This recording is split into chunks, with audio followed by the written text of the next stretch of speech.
Well, a very good evening, ladies and gentlemen. Welcome to another Flight Data Sim live stream. Today it's the 16th of May 2026, 3 minutes past 6 in the evening. We're back in X-Plane 12 for our 77th members only group flight in the Mod 737. Here we are, live time, live weather, the capital of Greece, Athens. We've got another group departing from Rome Fiumicino. We're flying into Malta for our 77th group flight. For us in Group 2, bit of a long flight, 1 hour 55 minutes, very strong headwinds forecast for this sector, so it will be a nighttime arrival, and the weather's looking a little bit strong, gusty winds at Malta, so it should be quite an exciting one. Great turnout this month as well. I think we've got almost 25, I don't know how many members didn't do a final count, between 25 and 30 of you taking part, so thank you very much for all of you participating this evening. Just about ready to start the stream on time. I had a few issues with terrain mesh and X-Plane map enhancement, but they have an inbuilt flatten tool, so I was able to flatten Athens here so we don't have any dodgy scenery issues. But yes, very much looking forward to flying the Mod 737. It's been some time since we've flown this aircraft. Thanks for the patience as well for the last few members who got booked onto this group flight. I've had a full week at work, and then this is my first day off. I've been out all day. I only got home about 45 minutes ago, so a bit of a mad rush just to make sure everything was working and everything's updated. But I think I've got everyone nicely booked on and present, so I'm aware of who's taking part in the group flight in Discord, and you can see the Alpaca Air crew below my mouse arrow here, so you can see who's participating. Anyway, let's see who we've got here. On the apron, we've got Alpaca 3 Kilo Alpha, and we've got Alpaca 22 Whiskey. I think there's an Aegean there, 9 Alpha Kilos, 71256 Mike. I don't even know what airline that is. Sierra Echo Hotel, they're taxiing out. Alpaca 10 Tango Tango B, 2 tons Alpaca 56 Mike, and we've got, is there any other alpacas down there? I think there's an Alpaca 77 Golf as well. There's a number of you departing from Rome Fiumicino as well. Stock scenery with X-Plane map enhancement, looking still very nice indeed. And yes, what a nice flight we'll have. Who we got here in chat? Nathan Weston, hello, good afternoon everyone. Andy McCall, I'm 12 hours behind the live time, so a nice daytime arrival for me. I did consider that it's going to be night time. I generally like to fly live time, live weather where possible during streams, but I might put the time back a little bit en route if we want to enjoy the arrival into Malta, but most of our flight will be over the ocean. I hope you're doing well. Sasha, good evening one and all, hope you're doing fine. Mark Freeman, hi. All going to Malta next month, but alas not by air. You'll be going in via boat, I should think. Hope you're doing well, buddy. Have a lovely trip when you go. Lee JC, hi guys, hope you're doing well. Paolo B92, good evening to you. We've got Brian here as well. He says, sorry to have missed this one. Hope everyone has a great members only group flight. Look like it's going to be a blast. It sure will be, and hopefully we'll have no issues with the sim at all. This is the latest version of the Mod, version 4.05.34. I've had no time to do a test sector just to make sure that the aircraft sort of works. We'll have to see how we get on today. Itch and Scratch It, did that make you jump with the intro music? I think a lot of people complain about that. You just got to turn your volume down right up to the point to start the stream. Evening, Ruben Schwartz, thank you very much for popping in. Itch It and Scratch It, you're the only person taking part in a long haul fly into Malta, coming in from Manchester. Safe flight, hopefully. You have to let us know what your ETA is so we can compare it to everyone else's. Awesome stuff. Right then, so let's zoom on into the cockpit. I think the last time we flew the Mod 737 was our last members only group flight 4 weeks ago, so I'm not sure if much has changed. I think there's been a couple of updates and a couple of changes since we last flew it. I've not looked at the release notes, but again, look, we'll just operate the aircraft as realistically as possible and see how it works. Itch It Scratch, your ETA is 1821 Zulu. Oh, so it's only an hour and 10 minutes, so yes, you're going to be one of the first ones in. I think you'll definitely beat all the Athens flights, seeing the flight time for me at least is 1 hour 55 minutes. Oh yeah, Nathan, yes, we have tried the new APT last group flight, so we can use that against that. We've got that inbuilt APT. Anyway, let's get the aircraft powered up. Battery on, GPU's on the bus, electric hydraulics we can turn on, landing gear lever is down, and we then check the ship's library to make sure the aircraft documentation is all okay, and there's the 6 green lights. Let's do the fault and fire tests. Fire test to start. Just do the squibs quickly, and there comes the fault test. Fault safety detector not, master caution overheat detect, fire test. I've been doing type rating sessions all week instead of checks. I did a check this week as well, but I've been doing setups all week with cadets, so this is about the 10th one I've done. I mean, I do that on a typical flying week as well, but in the simulator at least. Right, let's pop on the emergency exit lights, push the attend button.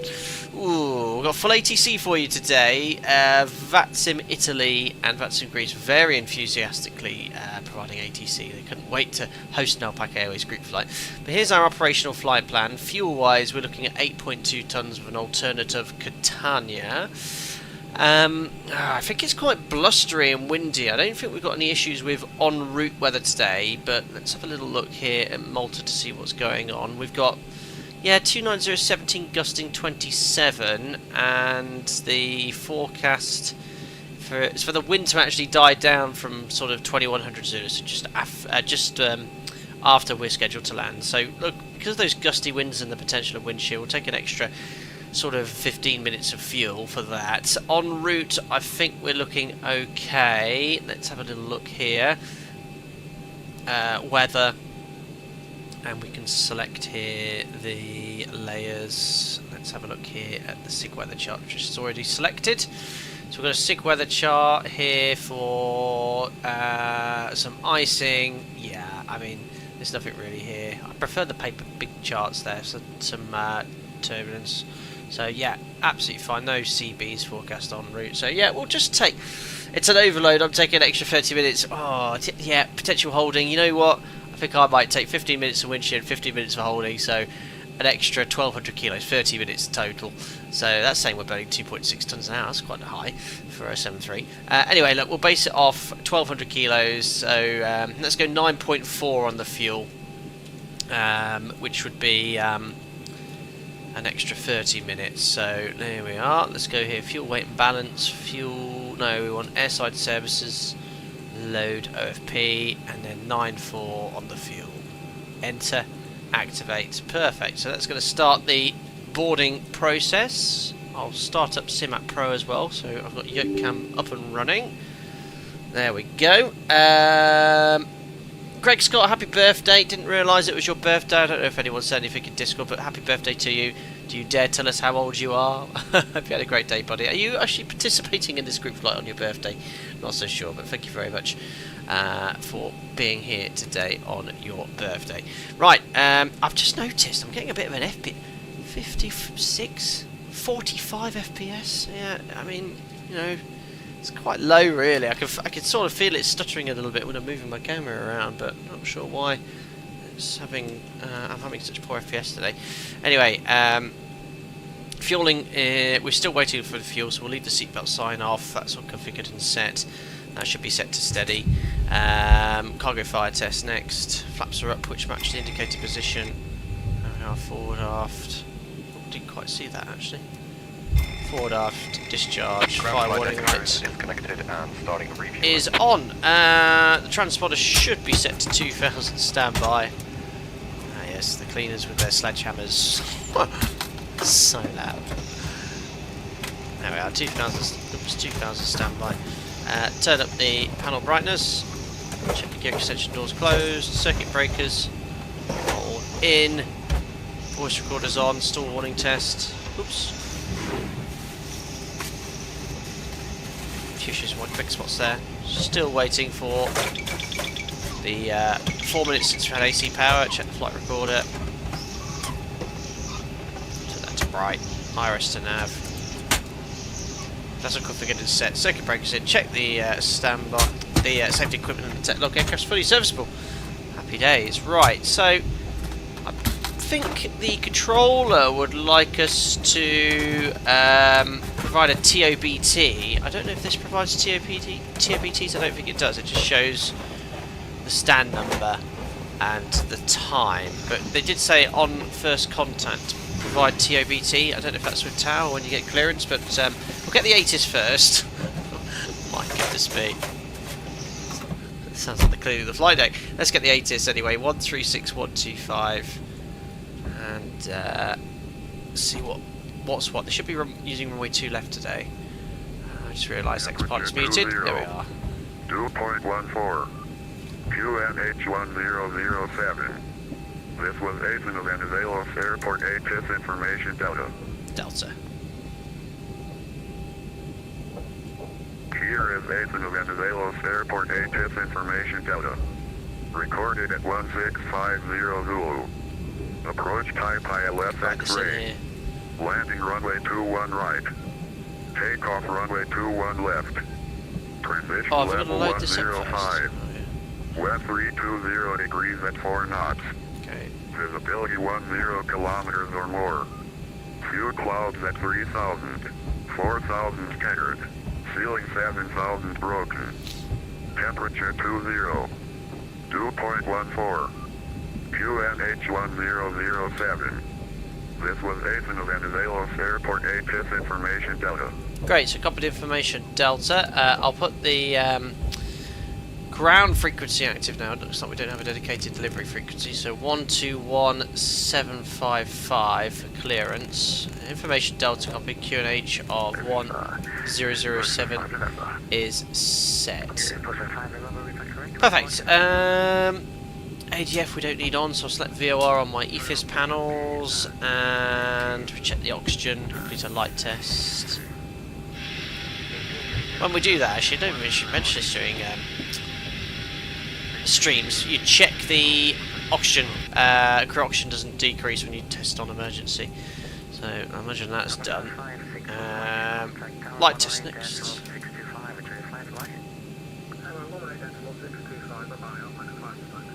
Oh gosh, massive stutter there. And then all okay down here. Cool. So here all the Alpaca's texting out, and now we can set up the lighting. And we can load up the flight management computer. So FMC, latest AirX should be installed. We're in LGAV. GPS left. Route.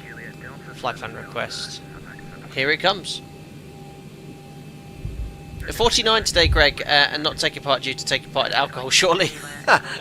Good decision. Good decision. Happy 49th, buddy. Thanks for popping in today. Have a lovely evening.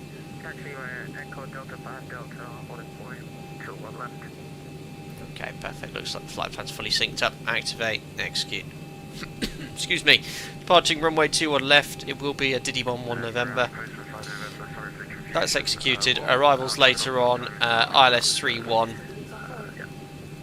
Usually at the planning stage, if you've got a rough idea of what routing you're going to fly, you can put it in here. So I'm going to just for now put Gozo, and then via the Kekor transition we can tie it up later on route. So that's executed. Great. Performance then, 0 fuel weights in, 59.8, fueling's ongoing. We can request the init from the tablet if you wish. Reserves for our alternate is Catania, so 2.8 tonnes. We'll just cross-check that against the OFP. 2.8, cost index 30. Cruising at flight level 380. Might be slightly actually above our optimum to start with, but we'll have to see how we progress. Look at this winds, guys. Topic line went 272 at 126. I thought the flights would be about an hour 20, hour 30. It's going to be an hour 50. Very strong headwinds the entire sector. And we can execute that. Topic climb outside air temperature at once, not the ISO deviation. It is outside air temperature. It's going to be minus 55. And then we can put the average wind in here. Average wind is going to be 264, 108.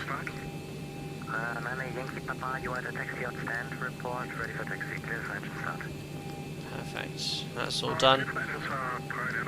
And let's now do the performance. So M1 limit. Let's try then the inbuilt Zebo OPT calculator. So 2-1 left, full dry. Doesn't sync the wind unfortunately, but not a problem. I can just copy what I wrote down. So surface wind 320 at 4.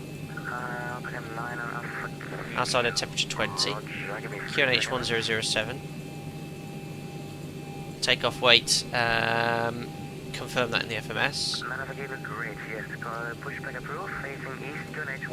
So takeoff weight's going to be 67. Actually, no, we're still refueling 8.2. Oh, we're nearly there. What did we call for? It was 9.4, wasn't it? So we only need an extra ton. So takeoff weight's going to be 69.2. Enter. Calculate. So that's giving me flap 5. Ship temperature of 34 and 91.1. Let's just check that against the one on SimBrief, which I actually have open here. So the new takeoff weight remember is going to be 69.2 because of the extra fuel we took. So I'll type that in here, calculate. So that's going flap 5. Oh, quite a difference, look. Oh no, it's calculated differently. That's done full 26k with a assumed temperature of 51. So maybe if I select the thrust setting to TO2 22k, 33 degrees. Yeah, very close, look, guys. So this is 22k or TO2, 33 degrees. This is 22k, TO2, 34 degrees. Within a degree between SimBrief and the OPT in Zibo. So that's pretty good. And I've checked this against the real world OPT, and it was within, I think, a couple of degrees or something. So yeah, pretty spot on. We'll use these then. So 22k, 31. Take off, flap 5, CG's in, trim 6 units. Flight deck fuel is all loaded up and you are good to go. 6 units set, speeds 45, 45, 49, we've got 43, 44, 49, so we always go off the OPT. 145, 145, 149, and then we can set 149 here on the MTP. Happy days. Just turn on the brightness here.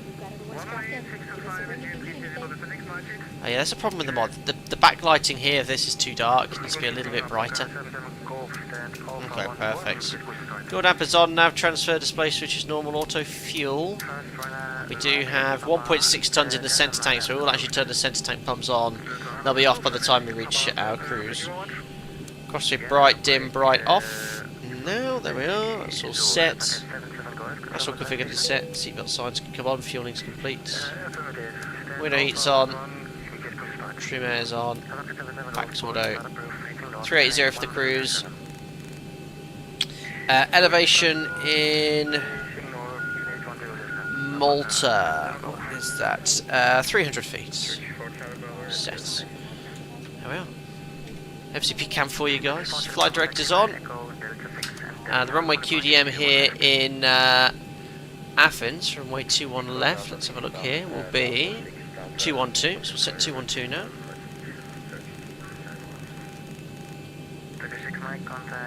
Two, 1, 2. Sort of multitask a little bit. 2, 1, 2. 2, 1, 2. Perfect. So that's all configured and set. We need to get the clearance still. Water brake RTO, reset fuel flow, QNH set, config check, and radio and tuning panels all set as well. Awesome.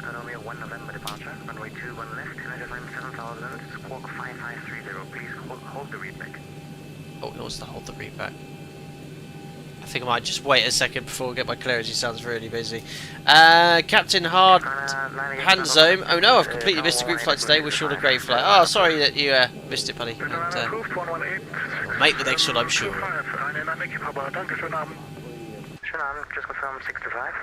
Anyway, here we are. Got Alpaca 9 Alpha Kilo pushing back. Oh, look at that! It's a 7.5. 2.9 Tango. I haven't seen the 7.5. That's the original flight deck to sim livery before Alpaca Airways. That's cool to see. Busy little apron here. Yeah, the FPS isn't. 38 FPS. What's going on? It's not looking in that direction. Ruben, you're in the 7.5. Amazing choice. Now you turned into Charlie, so continue right Delta 7 and Delta. Oh, sorry, Delta 7, Delta 2. Garrett, I don't think there's a way to see nameplates in Microsoft flights in 2024, so I only turn it on during group flights, so it's in the X-Pilot settings here, look, show aircraft labels, so you can turn it off or on here, look. During public streams, I turn it off, so it looks like Microsoft Flight Sim, but on the group flights, I always turn it on, so members can sort of see each other. Oh, Ruben Schwartz didn't have time. Oh, I had time. I had to quit out X-Plane, flatten the airport, and it worked, so it's lovely and flat now. I don't know if anyone saw my post on Discord. Yes, it was a little bit of off-roading needed if we hadn't have fixed the airport flat. 2020 Alpaca 22 Whiskey. Read back correct. Report ready for So ground's obviously very busy because he's handling departure clearances and all the taxiing here in Athens. We'll see if we can get in now. It's gone quite quiet. Just want to make sure I know what stand I'm on first. There we are. Athens ground, hello, it's Alpaca 77 Mike Lima, stand Bravo 13, information Delta 1007, departure clearance to Malta, please. Alpaca 77 Mike Lima, good afternoon to you, sir. Information Delta correct, you are clear to Malta, DD1 1 November departure. Runway 21 left, initial climb 7,000 feet and squawk 6636. Clear to Malta, DD1 1 November departure, climb from runway 21 left, climb 7,000 feet, squawk 6636, Alpaca 77 Mike Lima. Alpaca 77 Mike Lima, read back correct, report your target approach. Stand by. I don't know what my TOBT is, where do I find that assigned? I should know this. Did I receive this in my PDC or anything like that? TOBT 1730 Zulu, Alpaca 77 Mike Lima. 1730 and Alpaca Christian 77 Mike Lima, thank you. That's just my scheduled off block time, I don't know if that's what he wants, but I think that's what they're referring to. Commander for Kilo, taxi by Juliet, Delta 7 and Delta, holding point 21 left. Remember, I checked the taxis before, they should be fine. Yeah, I think what I did yesterday, I had a quick look, and I was only on the runway, and the runway was fine. It was the apron and taxiways, or the apron at least, which was incredibly... oh, got you. See, it should scratch it. Off-block time, in reality, is your scheduled off-block time, but TOBT is your time... Let me get this right. It's assigned, it can be changed by the dispatcher, and you just relay that to ATC, and you can push back plus or minus 5 minutes of that. So they use ADCM here, I believe. But there you are. Is it allowed to play? Is it allowed to play Eurovision hits on board? Potentially. What time's that on tonight? I don't know. Right, let's start the APU. Right, whilst that's going on, let's just do some briefings. So, quick little route check. So go to the progress page. So NATP 2 departure here from runway 21 left. And total distance we have here is 559. We've got 572. That's a really long flight time for the distance. That wasn't for me. Unfortunately, I need an even flight level. Arriving 4.2, we need 2.8, so we're fine for fuel. Spin cross check's all good. Time, we check against Jim's instruments, and we've got the QNH set. It's going to be a left-hand seat takeoff, runway 21 left, flat 5, NADP2, engine out, Sid will climb, runway heading. Just having a look here at the terrain off in the direction of our departure. We'll climb to 3,000 feet over the sea. Taxi then.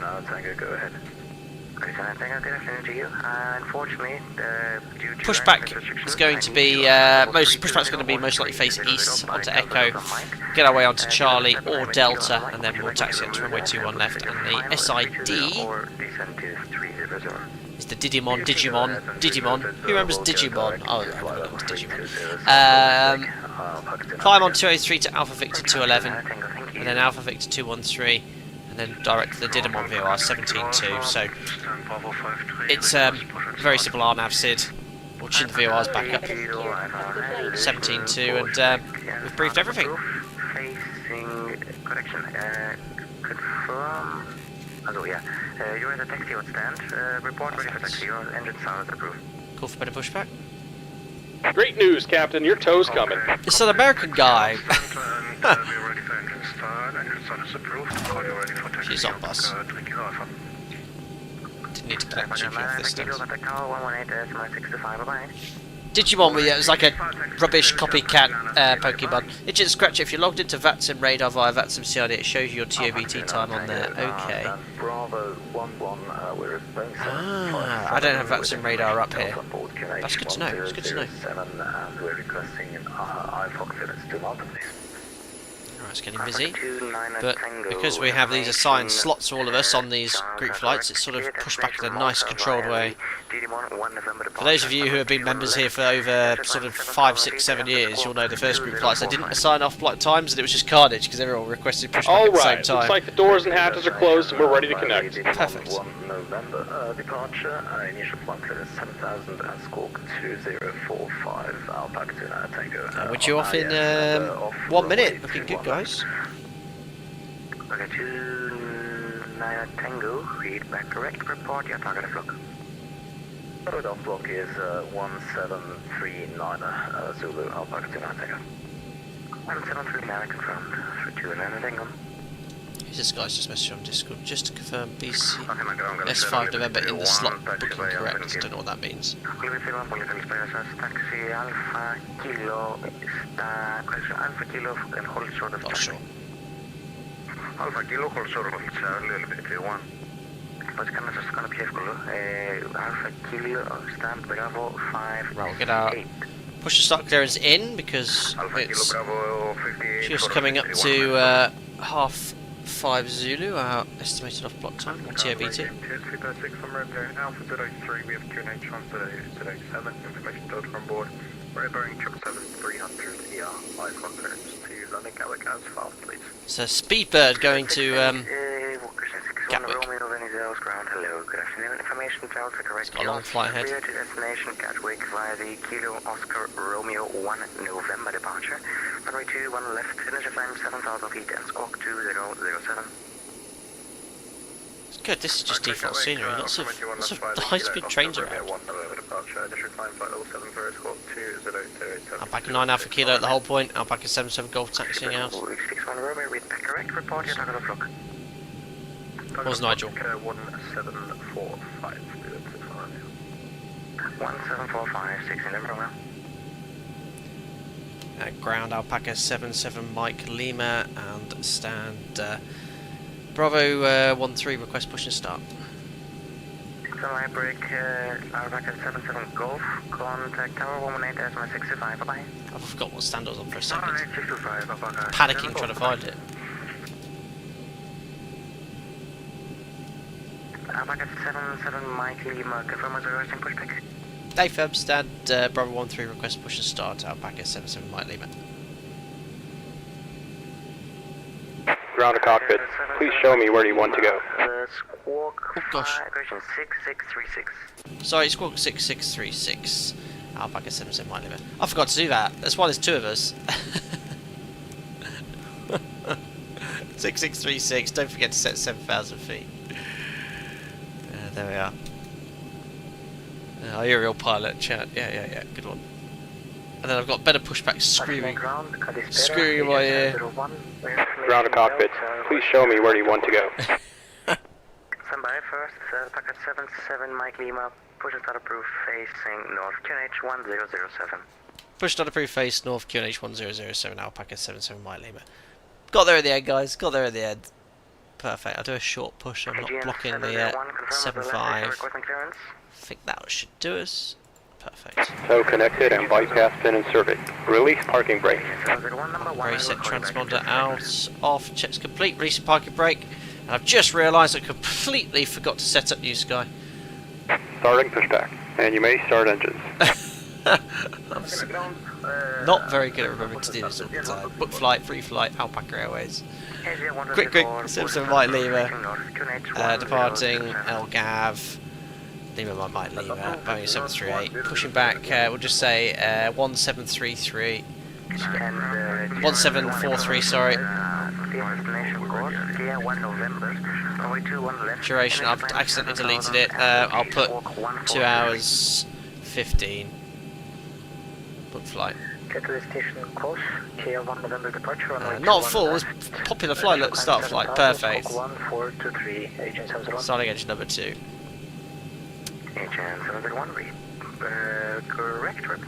Can't get the stuff, can you? What have I forgotten to do? Put the AP bleed on. Definitely can't get the stuff. 1755, agent hands on. Oh dear. Sorry, I couldn't hear that. Please say that Head one to. more time. 1755, agent hands on.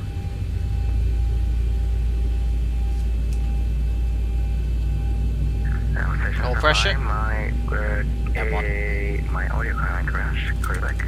Oh dear. Ground's having some audio issues. If you could type it, then I could see it. Because now I cannot hear anyone. Give me a second. Poor guy.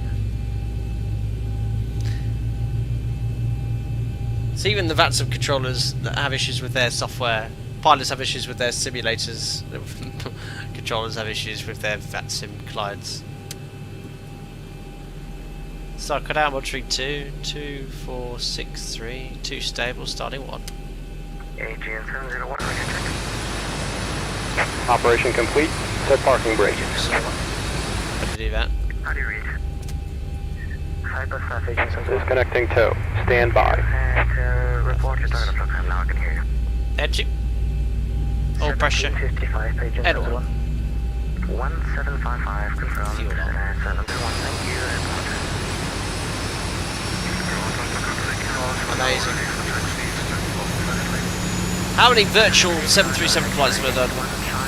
I wonder, this must be the 700-800. Oh, look at that. Alpaca 77 Golf just taking off.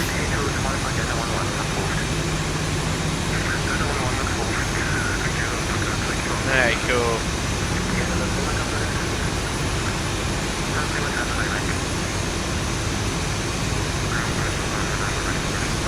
Oh!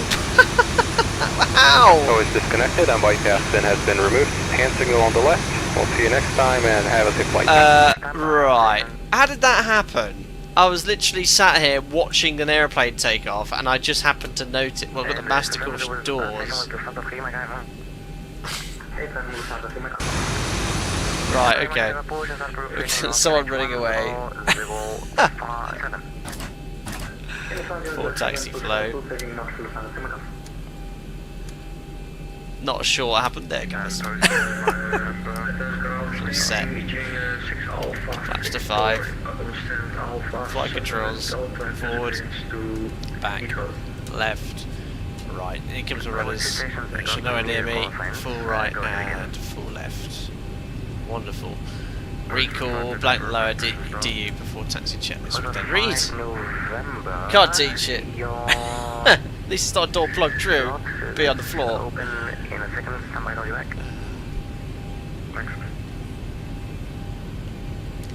Alpaca 77 Mike Lima, request taxi. Alpaca 77 Mike Lima, you'll be number 1 for taxi, I'll call you back. Break, postman 5 November. He's doing a great job, this controller. He's not only coordinating all the traffic on ground at a large international airport, he's issuing clearances as well, and reroutings and all sorts. There was a collision. Alpaca 3 Kilo Alpha, when turning onto Delta, contact tower 118 estimate 65, ciao. When turning onto Delta Tower 11865, Alpaca 3 Kilo Alpha. Alpaca 70 Mike Lima, taxi Echo, Delta 7 and Delta, 1.21 left. Taxi Echo, Delta 7, Delta, runway 21 left, Alpaca 77 Mike Lima. Perfect, so Echo, and Delta 7, which is here, onto Delta, and then we make a left turn. Perfect. Mike Burley's, turn off taxi, config, clear left, clear right. Let's go to Malta. I believe, yes, Heathrow, via the Cordon Plus 1, November departure. Runway 21 left, initial time 7,000 feet, and the squawk 6627. Awesome. Just get happy with my seat position. There we go. So right here, that's Delta 7. Crossing onto Delta there. What's really cool with X-Plane map enhancement, when it goes nighttime and I obviously don't need the scenery anymore, you can actually turn it off. It just, you know, frees up a little bit more resources, I guess. Dark block time will be 1750 Zulu, GS6 Alpha Victor. 17506 Alpha Victor. And here's Delta 7, so we'll cross here onto Delta. EGN 701 ready for push. Spool down time's a bit fast still, so if you close the thrust levers it sort of spools down quite quickly.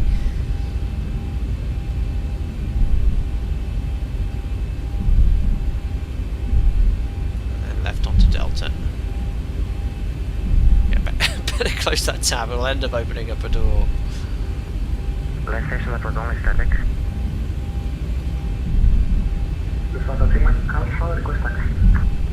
Somebody first, GM701, push back approve, facing east, QNH 1007. Right, just select airports underneath this panel. QNH 1007, agent 70. We're on the panel. Taxiways, we did it before takeoff checklist. Config, we've checked flaps. 5 green lights, stab trim. 6 units set, takeoff briefing. Packs or depletes on V-speed set for departure. 45, 45, 49 on the MCP. Departure's going to be a Digimon 1 November. Basically climbing straight ahead until Alpha Victor 211. And climbing to an altitude of 7,000 feet. Transition altitude is 9,000 feet. NADP2. Engine altitude will climb runway heading 4,000 feet. That's reviewed. Cabin. Well, imagine secure. Check is complete.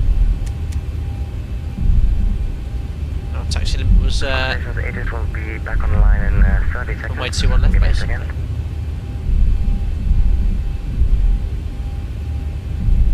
Just noticed Alpaca 3 Kilo Alpha's lined up a little bit earlier, but I'm still with ground. Delta is online, QNH 1007, break, Alpaca 77, Mike Lima, contact Tower 118, Atma 65. Have a great day and thank you for organising. 11865, no thanks for all your help organising as well. Alpaca 77, Mike Lima, bye bye. Perfect. I think that's who I coordinated the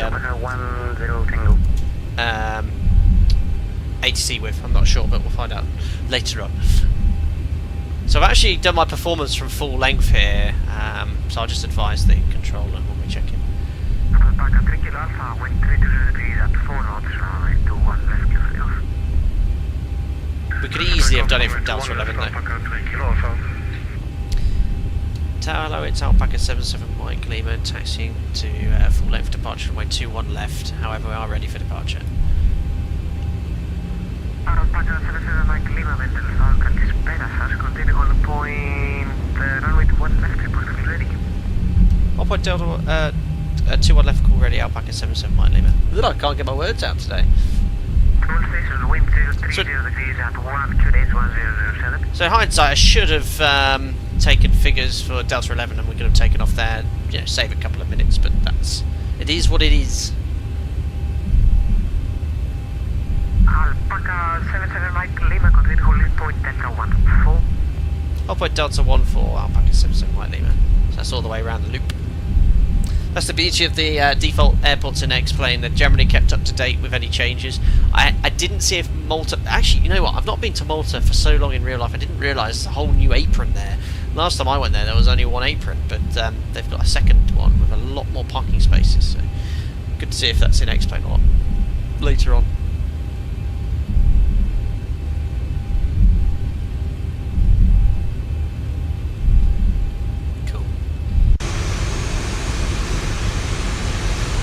We are. Alpaca 3 Kilo Alpha identified 1600, contact Athena, approach 132.975, bye. 132.975, Alpaca 3 Kilo Alpha, thank you, bye bye. Ah. So make sure we've got 132.975 then. Great. Alpaca 77 Mike Lima approaching Delta 14, ready for departure. Is you calling concern only? Alpaca 77 Mike Lima. Alpaca 77 Mike Lima, Larabaway runway 03 left. Labaway 21 left, Alpaca 77 Mike Lima. I think he's used to 03 left being in use, but it has to be this one. Anyway. Oh gosh, no, I thought I disabled that. Don't need X checklists for this aeroplane, I know how to fly this one, just about.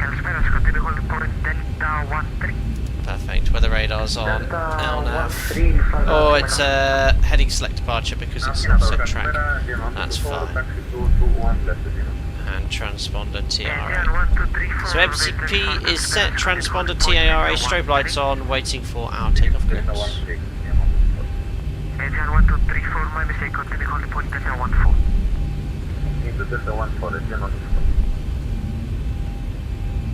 Alpaca 77 Mike Lima, wind calm, runway 03 left, correction, runway 21 left, clear off.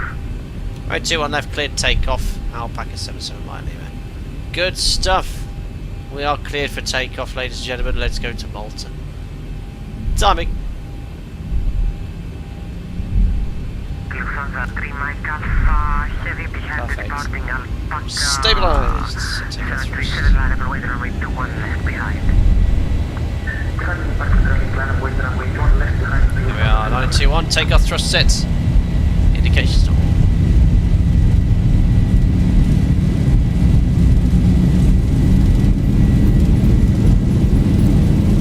Checked, reasonable pressure.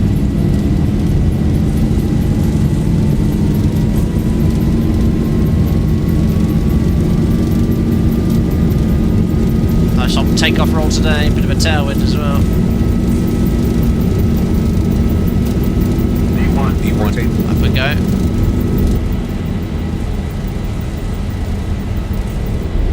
Very nice. Positive breathe. Gear up. Nice to see the nose not coming up automatically, like it did in a few older builds. 400. We're on Av. Trim's not very sensitive.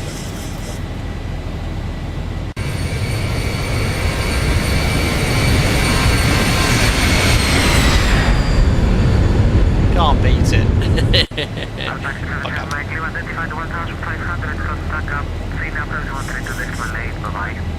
132.8, Alpaca 77 Mike Lima. Right. The flight directors, what are they doing?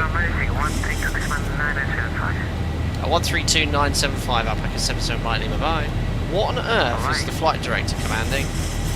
That's a massive bug we've discovered here. Flat 1. I mean, look, I need to lower the nose even further. And it should be commanding an attitude of around sort of 7-8 degrees to accelerate. I think the flight director's commanding 15. What is going on? I don't even dare. Command, it should go to level change now. Alright. Interesting. That's a bit broken. Right, just turn the sound down, that's loud. Athena, good evening, Alpaca 77 Mike Lima. We're on the Didymon 1 November, passing 4,200 for altitude 7,000 feet. Alpaca 77 Mike Lima, hello, radar contact, direct Astov, climb flight level 160. Straight to Astov, climb flight level 160, Alpaca 77 Mike Lima. Alpaca 3 kilos, Perfect, Astov, execute, LNAV available. Set 160 there, and 160 check. Flaps up, no lights. VNAV. Set standard. Passing 57, flight level 160 after takeoff checklist. Gears off, water brakes off. Star switches off. Air conditioning and pressurization 2.0. Climbing, temperatures are fine. Set. Release the crew. There we are. Standard set, passing 6.5 for flight level 160, and I've got to set the frame. Oops. I have to take off checklist complete. Yeah, that was weird. When you bug up, the flight director should lower the attitude at which to fly to accelerate the aircraft. It was sort of stuck up at the initial takeoff attitude. Just a bit quirky, that was. No, don't fancy pitch up to 20 degrees. I'm a good HMS steering one. Level change not engaged. Yeah, that's normal, Andy McCall. Every takeoff, it stays at toga until you engage the autopilot. That's every single takeoff in the 737. If you look back at all my other videos, that's when you change your speed, it just commands a lower speed in toga. That's normal. VNAV speed, you're not enjoying the Zoomer mod. You used to enjoy it, not at the moment. Yeah, it's still very good, as HMS steering one has pointed out, but I haven't had a complete smooth experience recently. Just had a few questions. No, it's fine. It's all good. Anyway, after takeoff checks complete. There's my little moving plane. There we are. Lovely shortcut there. So we're going direct to Astov, and then we've pretty much got install this part of the Aegean here to cross over to Malta. Headwind's already building, look, 55 knots. Whoa.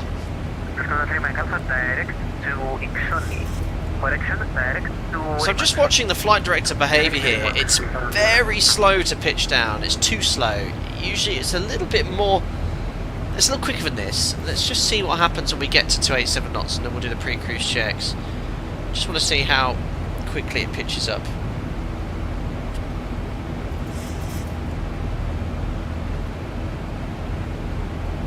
Alpaca 77 Mike Lima, contact Athena 129-675, 129-675, Alpaca 77 Mike Lima. Thanks for your help, Mike. Let's see what this aircraft does here. So approaching the speeds, now it's beginning to pitch up. Okay, that's better, but the other way, when I sort of accelerated, it was very slow to pitch down, so reaching the correct speed here is much better. I don't even know if I pressed the button or not. 129-675, I didn't, did I? Yeah, this is centre. Yeah, I don't know why it's pitched up. I've never seen that before in the mod, and I've flown that a lot.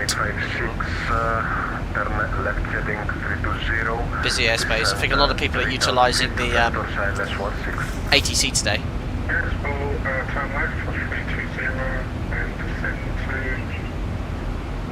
Oh yes, let's do the pre-cruise checks. Fuel 6 pumps, lights off, APUs off, pressurisation. 4.9 climbing set. Belts on recall. Checks in place. 340 for takeoff to the 132.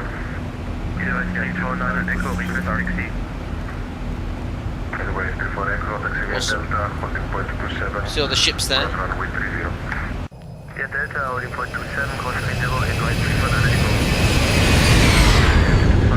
Awesome. So a little bit of cloud.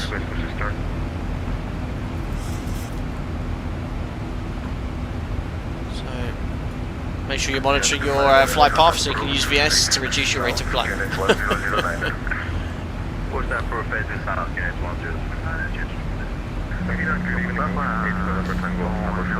Busy.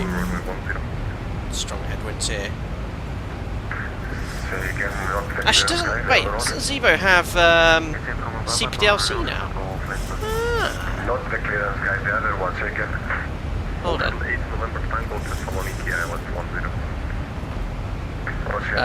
Logan Lima Golf. Try it. Maintain 3,000 feet. Are you going for 10? So I've just... Oh, okay. This is exactly as per our aircraft as well. It's quite cool.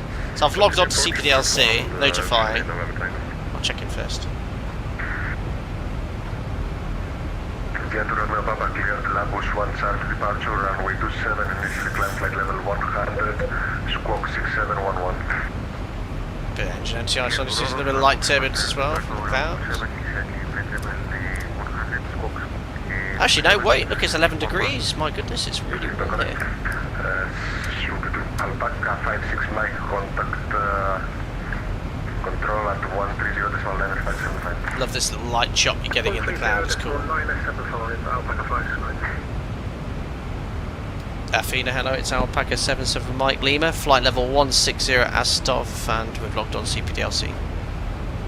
77 Mike Lima, Kalispera, weather contact, climb flight level 380. Climb flight level 380, Alpaca 77 Mike Lima. Perfect, 380 is set. VNAV, and that's our final cruise. 380 is set on the overhead panel, MCP, and on the cruise page. So yeah, it's above optimum by about 1,000 feet. We're just below maximum, so as long as it's smooth, that's okay. But you wouldn't want it to be too turbulent. See what the manoeuvre margin looks like in the cruise. A little bit of light turbulence here, but we're out the clouds. Look at the headwind changing. As the headwind increases as you climb, your rate of climbing also increases as well, because you're sort of getting energy into the climb. But if you have a decreasing wind, it really struggles to climb, especially the max. request descent to flight level. Sash, outside the 73, what aircraft do you look at and think, oh, I'd love to have flown that? I do like seeing the 7.4s, and I do sometimes go, that would be really cool to have a go. 80 centre notify fail. Oh dear.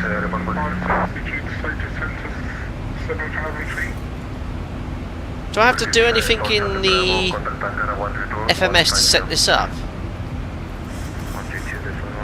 I mean, that's definitely the, yeah. PDC log on Lima Golf Golf Golf for Athena radar.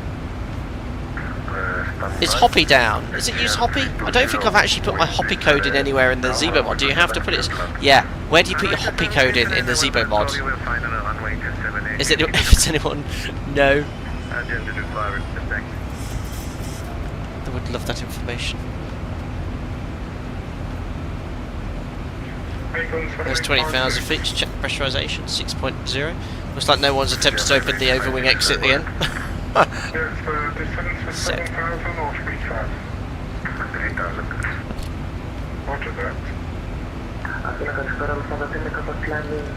Lovely sunset. Yeah, very smooth departure out of Athens. It was very busy, but it was all very smooth. Very, very nice.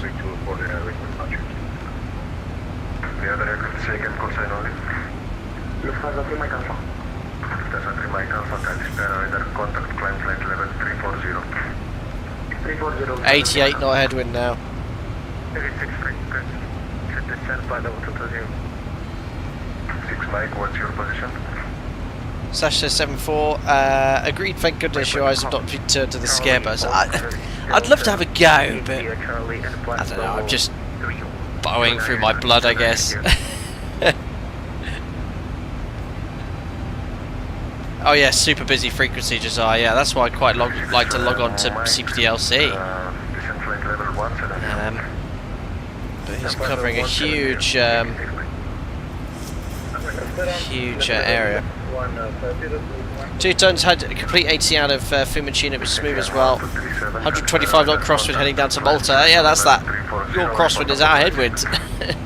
Strong winds here. Yeah, we're up to 100 knots now, passing, you know, 24,000 feet. I did explain to the Fiumicino controllers as well, like VATSIM, but they are also controlling Malta, to be fair. I said we will only have a few departures from Fiumicino by the looks of it, but they said no, that's fine, we'll still start up. Garfield, the ATC in Malta starts in 5 minutes. 5 minutes.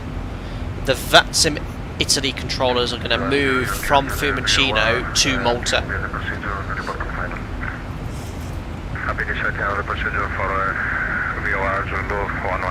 I hope, anyway. That's what I've been informed. Let's have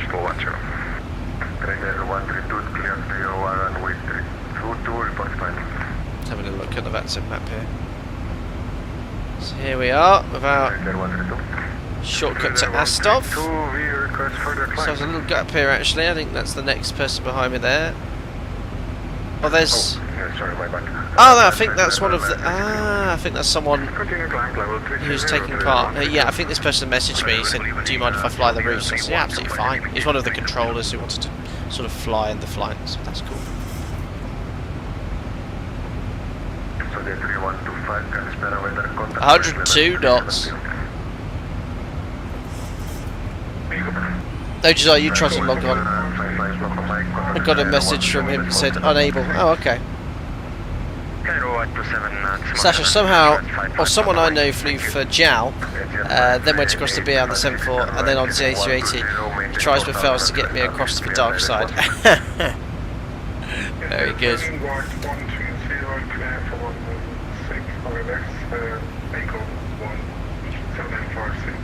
Beautiful sunset. Great to see from Rome, that's good to hear, Gary. Yeah, it's really super to have all this ATC.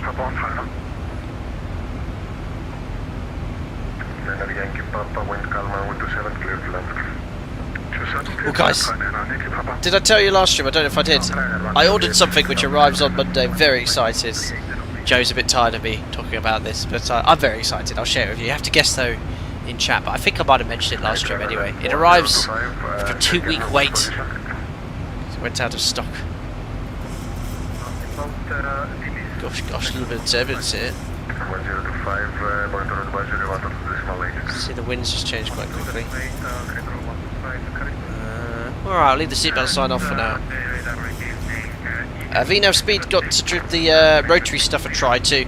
Yeah, I mean, I've never flown helicopters in X-Plane, but I understand it's a little bit more realistic than Microsoft Flight Simulator.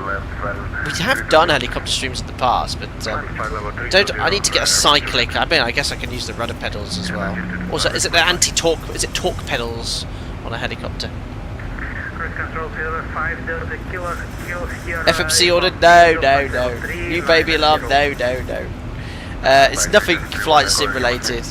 Just think boys' toys that you can use in the garden in the summer. There you go, that's the best clue. Itch and scratch it. I have thought about getting the wing control FMS, but from a streaming perspective there's no advantage for me using that, because you guys can't show me. Rob Hart, you've got it. Barbecue. I bought myself a barbecue. And it arrives on Monday. Weather forecast isn't great beginning of the week, but end of next week in the UK we're going to have some quite hot weather. Of course, that's when I go back to work, but it is what it is. Hedge trimmer. I want to get a new hedge trimmer actually. 30,000 feet, bank angle set to 10 degrees. We just have to listen out for our call sign on this very busy frequency, Alpaca 77 Mike Lima. Nearly used all the fuel in the centre tank. Look, here's a nice rule of thumb to remember, guys, in the 737. If you have 2 tons of fuel in the centre tank, that's roughly how much fuel you'll burn from takeoff to top of climb. It's about 2 tons. So if you have less than 2 tons, you can anticipate having to turn the centre tank pumps off prior to top of climb. So we've got 30 kilos left. There we are. Master caution of fuel. In the real aircraft, typically, this will get down to 0 before you have to take the centre pumps off, but let's see what happens as we climb. Oh, I just figured you got fresh oil for your lawnmower. Listen, it's a Mountfield, the lawnmower brand, Mountfield.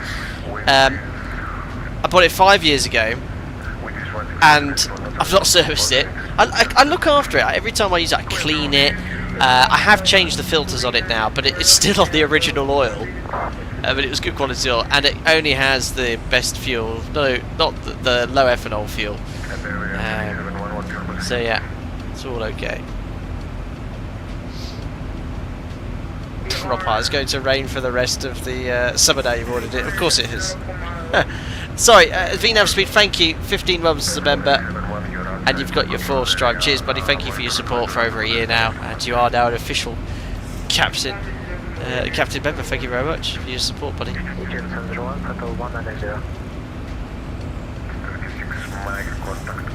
Lovely sunset in X-Plane, looks fantastic.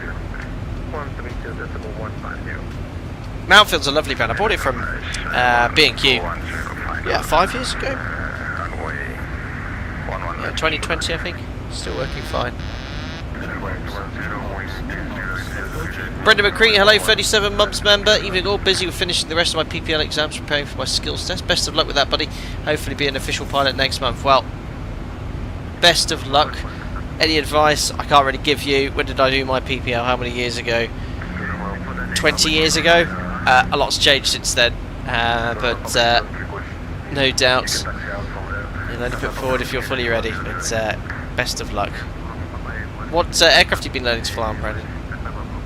Steam lawnmower sim. I have seen on Steam a lawnmower game. How you doing? Well, Steve, anyway, thanks for all your help as ever a few weeks back with the PC. Everything's running absolutely hunky-dory. Actually, I might give it a bit of a clean out soon. There's a little bit of dust building up on the fans, but I had no issues at all. Oh, Brenda, really? The hour requirement went down to 40 from 45. Didn't know that. Lawnmower sim, second channel. Maybe. I might do another Kerbal Space Program sim, but work is flat out now, guys. I've got 0 standbys. Yeah, I haven't had a standby now for a couple of weeks, and on my next 4-week block I don't have any. A lot of flying, a lot of sims. It's just peak time now. I do have actually a couple of extra days off this week, some annual leave that I'd booked, so yeah, I hope to get a couple of streams done between now and Thursday.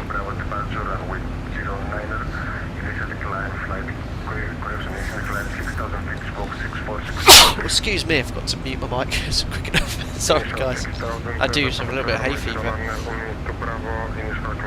Really great, that's my favourite GA. Cessna Predator over the Piper. Can't see properly at the front, so the high wing helps a lot for landing. Yes! It's a lovely solid flight through. 2 tons. I suggest flight deck to farm. Get Farm Sim 2025.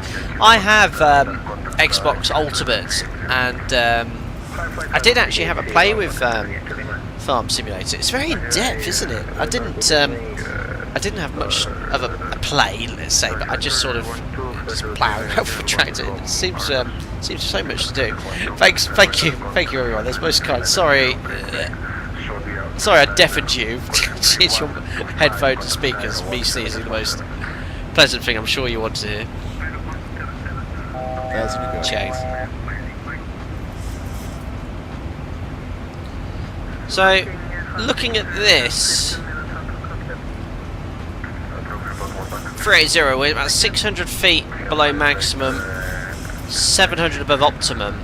In reality, well, let's actually see, to be fair to Zebo, that's actually looking like the manoeuvre margin's closing up, so you typically have a very narrow margin between, you'd have another amber bar here below amber bar, and this amber bar.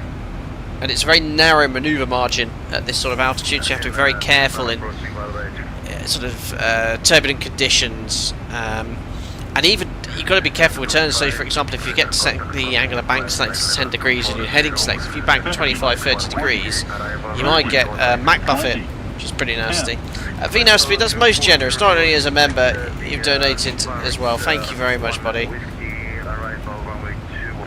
Don't know why it's not talking. Should be talking. Maybe it's because it's a members only stream. But he says, here's a small gift as a celebration of completing my 6-month-long ATPL torture. Amazing, congratulations. All 14 out of 14 exams passed with good scores. I've got to do a bit more hour building PIC and then instrument rating starting soon. Amazing VNAV Speed. That's great news. Thank you. Thank you very much for your support for all that period, and best of luck getting your first job. Well, obviously ATPL ground schools, you've got a long way to go yet, get your hours and do your IR, but best of luck for all that process. Cheers buddy, that's most generous of you, thank you. Anyway, in the cruise now, 38,000 feet, overhead cam, and oh my god, sorry, my goodness. There we are. Bye bye Athena, Greece. Only ocean here later on. Quick fuel check then, as we've just passed Kilo Alpha Mike.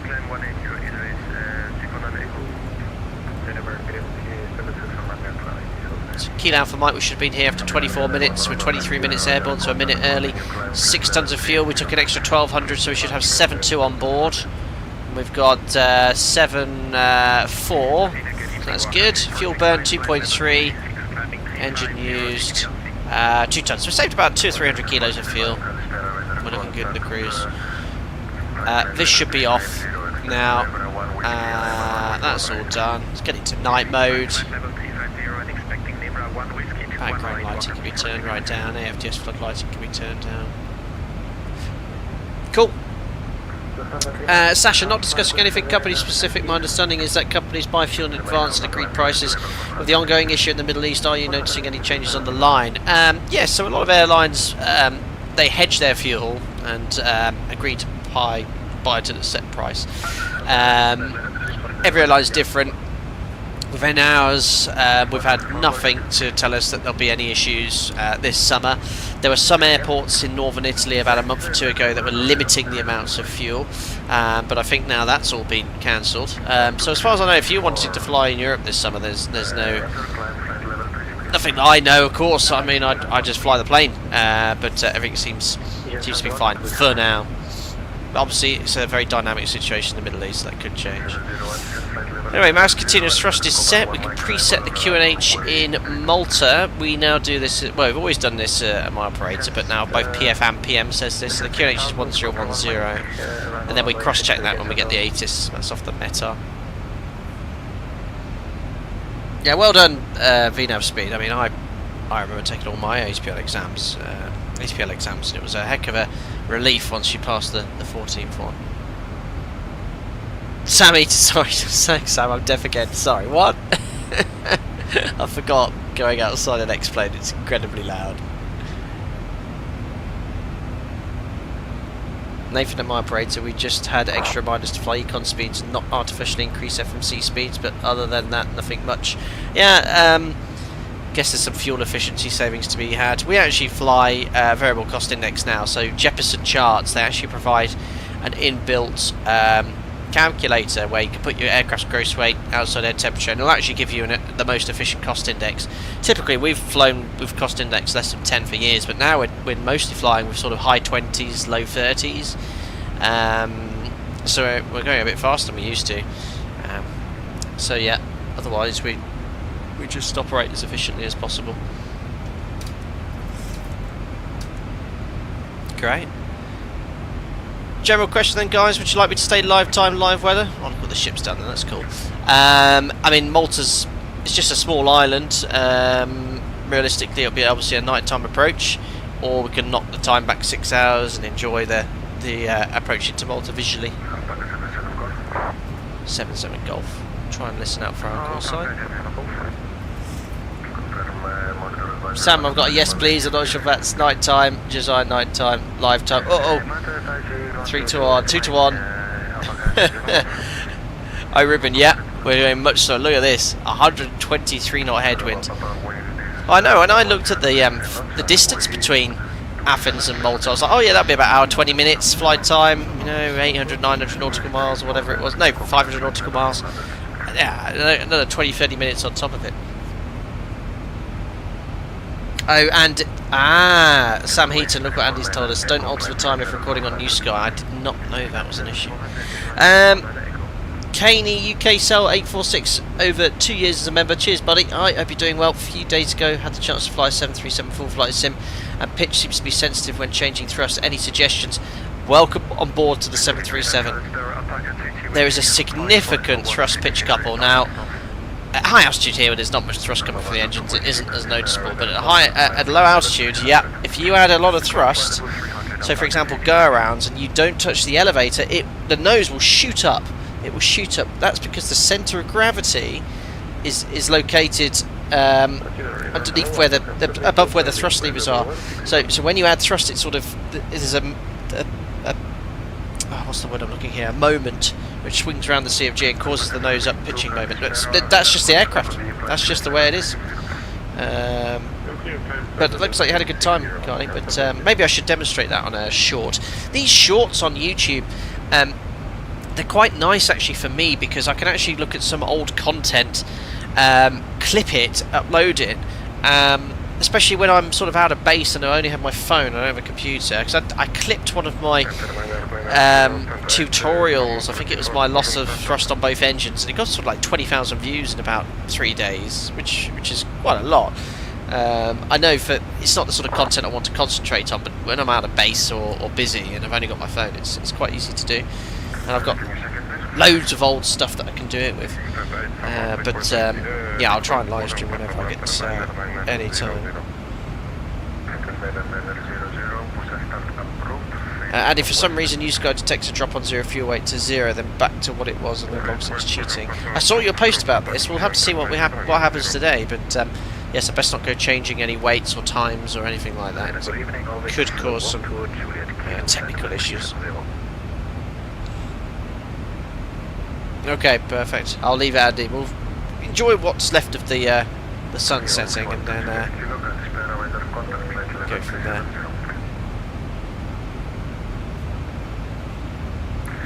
This controller's got a little bit quieter now. Let's have a little look here at the traffic. There it is. Oh, there we are. Oh, got some traffic right ahead of us.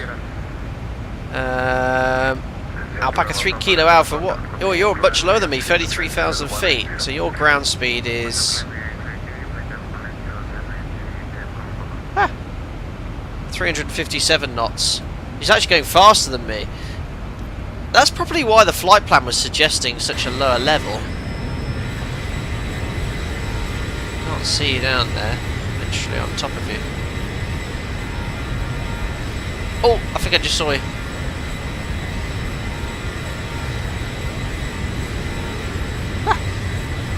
You're right there, look. If I jump out the plane. Can't see you, where am I? There I am.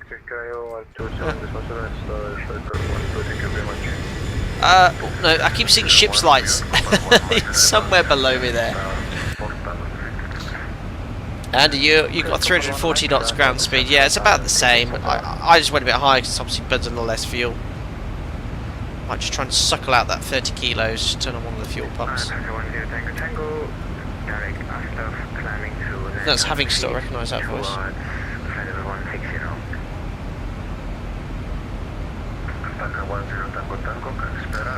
Carney, doing some circuit patterns following your flat 5 degree, 55% M1 suggestion, minor changes in thrust. God, lots of plane altitude. Yeah, I mean, without seeing your simulator and how it works, I'm not so sure. I mean, for small changes, yes, for every time you change your thrust, there will be a small pitching moment, and if your speed changes, then you'll need to retrim, but not to the degree where you're having to make significant pitch inputs. Ah, this guy's closing.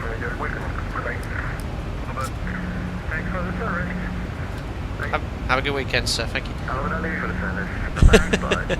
So everyone say goodbye. I love VATSIM. It's just, you know, everyone using it is fully aware it's a full simulation game, and it's just nice, isn't it? It's just nice to have. Yeah, it's not like you think any other video game online lobby if you had an open chat. I mean, some of you would be a bit younger for this, but when I was sort of 16, 17, 18, and you know, Call of Duty, sort of World at War, Modern Warfare 2. I mean, I was that generation. You know, you'd go in these lobbies, and the abuse that you heard and got was phenomenal, really. Yeah, crazy.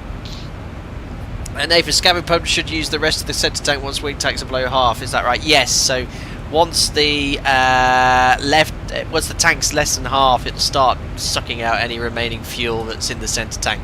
Even below it, when it's below zero, there's a small amount there.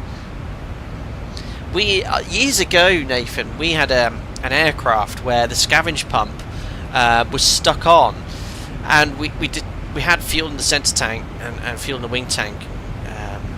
Because it was quite hot, I think we went to Canaries or something, we could only get 3.7 tonnes in the left tank. As we climbed, the fuel in the left tank kept increasing to 3.7, then 3.8, 3.9, but then we got 4 tonnes. We think, what on earth's going on here? And basically we landed and reported it in the tech log, and the scavenge pump was pumping fuel from the centre tank into the left tank. But I know that the aircraft had to go AOG, and they had to drain all the fuel out of the aircraft, go into the centre tank to replace this scavenge pump. It's quite a big job.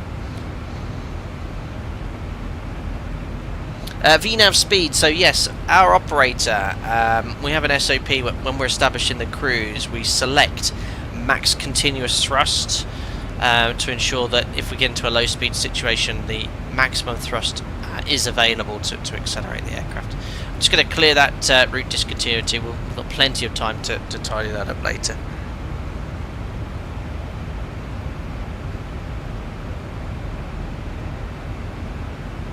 Yeah, Steve, yeah, we'll leave it live. One thing I can do, though, is X-Plane Map Enhancement has the ability, and I've used this before, if I share my screen. Here we go. I can go to leave mode, and basically, when you're away, you can turn on leave mode, the model will automatically switch to default map and stop the image server. So, you know, it would free up some resources. You know, I don't need to, but I might as well use it, because at night you don't need that detail. So I've never done this whilst playing stop service. I don't want to try it, but I'll try leave mode because I don't need the scenery anymore, and we'll just go from there basically.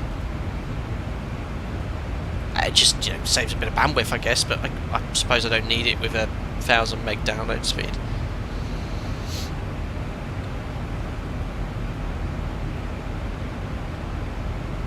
Liam, yeah, getting pleasant things said about my mother. Yes, God love is back in the day. Yeah, we won't repeat anything I'm sure you and I heard.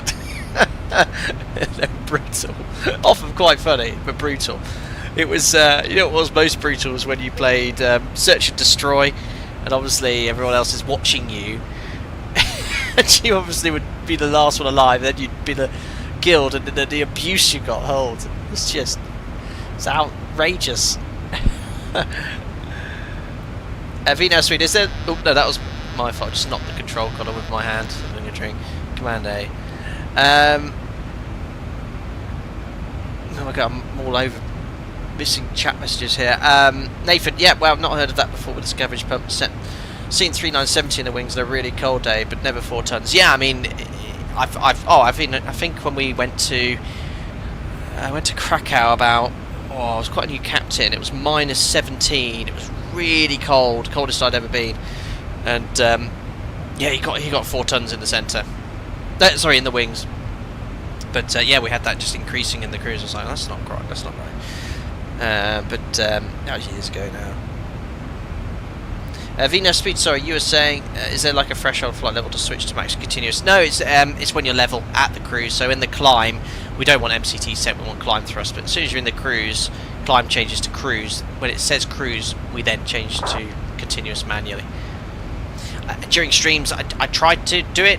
Obviously on the line it's our SOP. I don't always do it in the streams, usually because I'm distracted, but that's what we do. Sasha, hats off to the VATSIM controllers. They have a patience for saint at times. They do. Very accommodating for people with a lot less experience. Nathan, leave mode always for that. Stop service could really mess up the tile loading, apparently. Yes, I think I read somewhere on a forum, don't press that. But yeah, I know leave mode works quite well. And, at night time, why would you have it on? You can't see the scenery. It's brilliant. X-Plane map enhancement has transformed my flight sim, my X-Plane experience. And we had the issue with the airport tile, and as I shared on Discord in the group flight forum post, the apron was all hilly. The X-Plane map enhancement has a built-in flattened tool, so I just selected that on and reloaded. Saves me having to change the airport config file.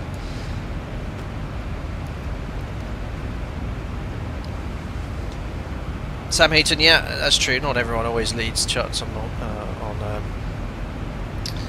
VATSIM.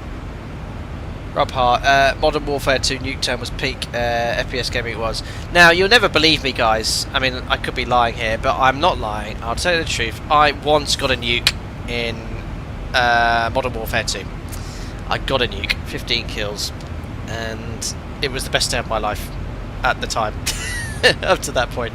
But yeah, genuinely, I can't remember what map it was. It was the one with, it's quite open, there was like a little bunker in the middle. At the start of the game, everyone would fire their noob tubes and you'd often get a few kills before it was patched. Yeah, you're right. Yeah, we don't believe you. I swear on my life. Swear on my life. Genuinely got it.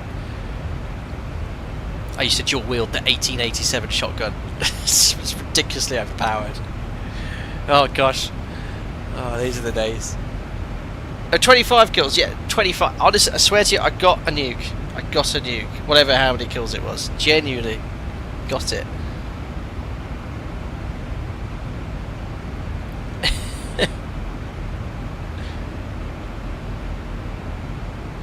Yeah, but how many hours did I pour into Call of Duty? I mean, you could see how many hours played, and it was in the weeks. It was in the weeks. I can't remember, Sam. I'd have to look online. Was it Wasteland? Oh, well, Call of Duty now is nothing like it used to be.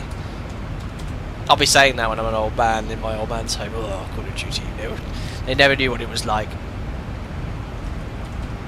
Looking at the map now. Yeah, Wasteland, that was it. I got a nuke on Wasteland, that's the map. Straight away saw the loading screen.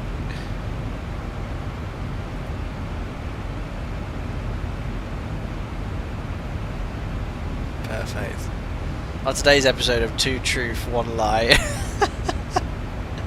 Genuinely. Right, what's the ATC situation here? It's quite a long flight actually, I might have a quick break. Let's have a look. Live active ATC. Okay, so there's no ATC here until really we get to Malta. Looks like everyone's now logged into Malta. So a lot of these are VATSIM Italian controllers. And it looks like we might get, I guess, in the next few minutes have the first few arrivals coming in. So if we go here to live traffic. Oh yes. There we are. Actually, I think we've got Alpaca 585 on the final there in the max. Awesome stuff. So nice steady flow of traffic. A few coming from Italy, maybe a few other people online as well. Seeing there's ATC there, and looks like we'll have it quite nicely. So for us guys coming in from the east, we're probably going to get a more direct routing to a base leg point instead of going all the way to Gozo. We'll brief it later. So you can create a waypoint prior to Gozo, maybe 30 miles, and then route direct to Kekor, but I'll show you how to manage that later. I've not flown to Malta in ages. It's one of my favourite destinations, but yeah, we'll give you a full brief on that anyway. So guys, it's coming up to 25 minutes past 7. I'm just going to take a quick 10-minute break. Just my brother-in-law's here and he knows I'm streaming, but just want to say hello. But when I get back, we'll carry on chatting about how good I was at Call of Duty and the day, and then we'll start setting up the approach in Malta. So I'll be back in about just before 35 minutes past. Appreciate it, guys. Thank you.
Cheers, guys. Thanks for that. Just had a quick hello to my brother-in-law. He's just he's going to staying the night, which is pretty cool. And brother-in-law, mother-in-law, and they knew I was streaming today because this group flight was planned a few weeks ago. So he's going to have a go on the sim later as well. He could get it. I might get him to actually land the aircraft off this group flight. No, I don't think so. No, he's going to come have a play with it after. Cheers to side plays. Thank you for that, guys. VNAV speed. One weird thing I was taught about during principles of flight lesson is that no airliner ever exceeds MCRIT of a Boeing Airbus, making supercritical airfoil so that normal cruise regime is actually above MCRIT. Gosh, MCRIT, all those definitions before. I mean, I remember talking about Mac buffing, and one thing we do talk about, a little unrelated, just turn this music down here, is Mac buffet. So here we're doing Mach 0.78. This isn't modelled in desktop simulators at all, I don't think, but basically as we accelerate and get close to sort of Mach 0.80, close to MMO, obviously nowhere near the speed of sound, but actually if you start turning, because the angle of attack at which you stall is considerably lower at high altitude,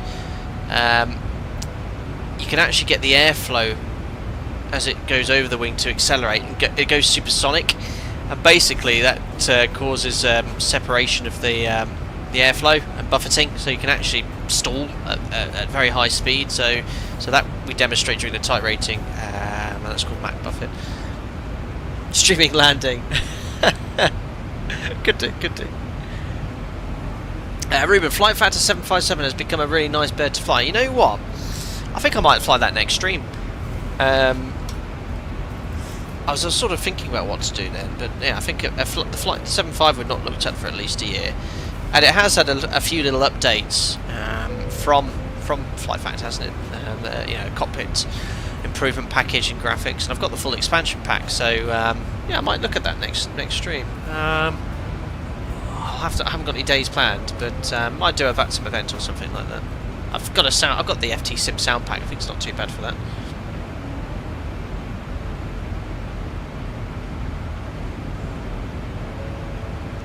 Perfect.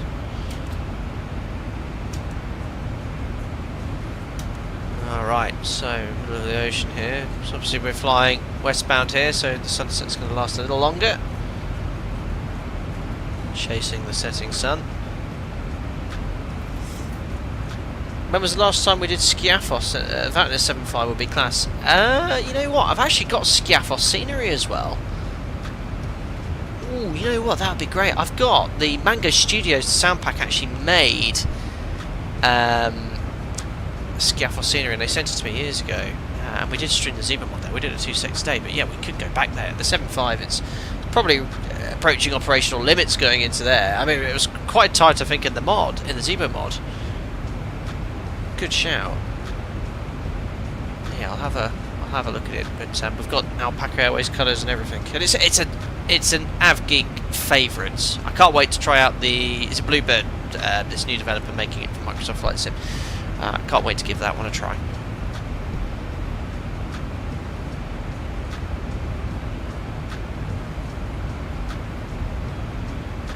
Overlay's working well. I've got the little blue banner coming across there. God, look at this headwind, guys. 114 knots. Almost 250 miles away from Didymon now. So this is the Lib Radio plug-in. So you don't really get it swinging as much as that when you're sort of approaching the edge of its range here. It sort of comes in and out. But yeah, it's nicely modelled. Evening Moen, don't see you pop into many streams. Hope you're doing well, buddy. Can you pick up Eurovision at flight level 380? No. Has that started? Is that what are you at work this weekend dealing with that? Actually, who's hosting that? Is it still the BBC that shows Eurovision? So much has changed.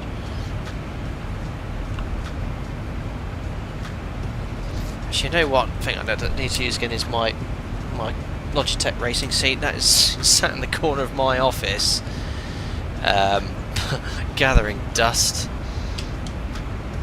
Yeah, it's more a faff of getting all set out and set up, really. Ruben had to manually program a DME arc with custom waypoints, and it worked perfectly fine. I had to do that once. Flying into Alicante, the Vilna transition wasn't in the FMC, and we got a memo saying, yeah, you can build it manually if you like. Sort of does little 10-degree turns as opposed to a perfect arc turn, but it does work. It's on in 20 minutes. I thankfully have no involvement. Maybe 10 years ago, I went to see some friends at uni, and we had a Eurovision drinking party. It was quite good fun. There's someone subscribed. Welcome, subscriber. There's probably no clue that I'm streaming right now. Actually, I see Nightbot is no longer here. Nightbot used to work in member streams, and now it doesn't at all. So it's a good job because I've completely forgot to update it.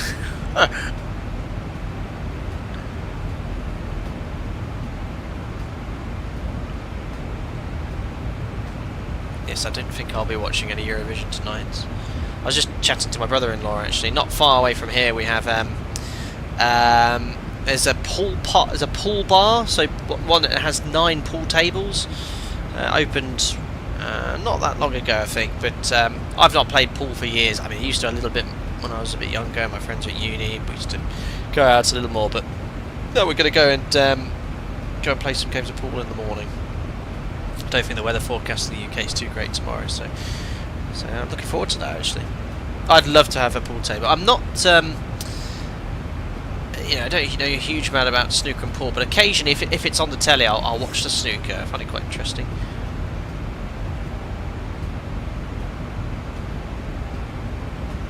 I just got a message from one of the controllers in VATSIM Greece. He says, "Thank you so much for flying out of Athens. It truly was an honour to provide ATC to you.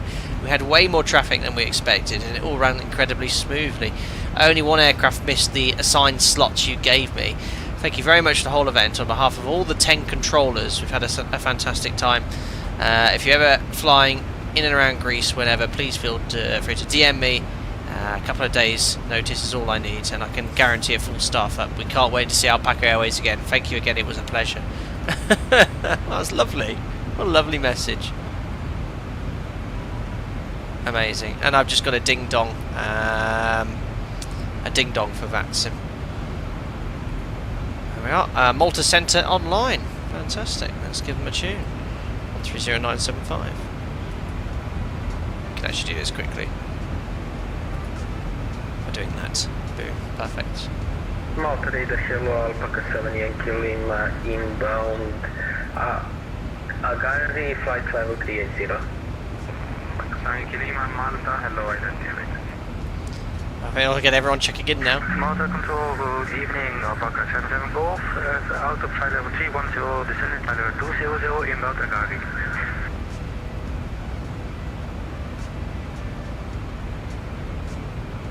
Alpaca 77 Golf, Malta, hello, identified.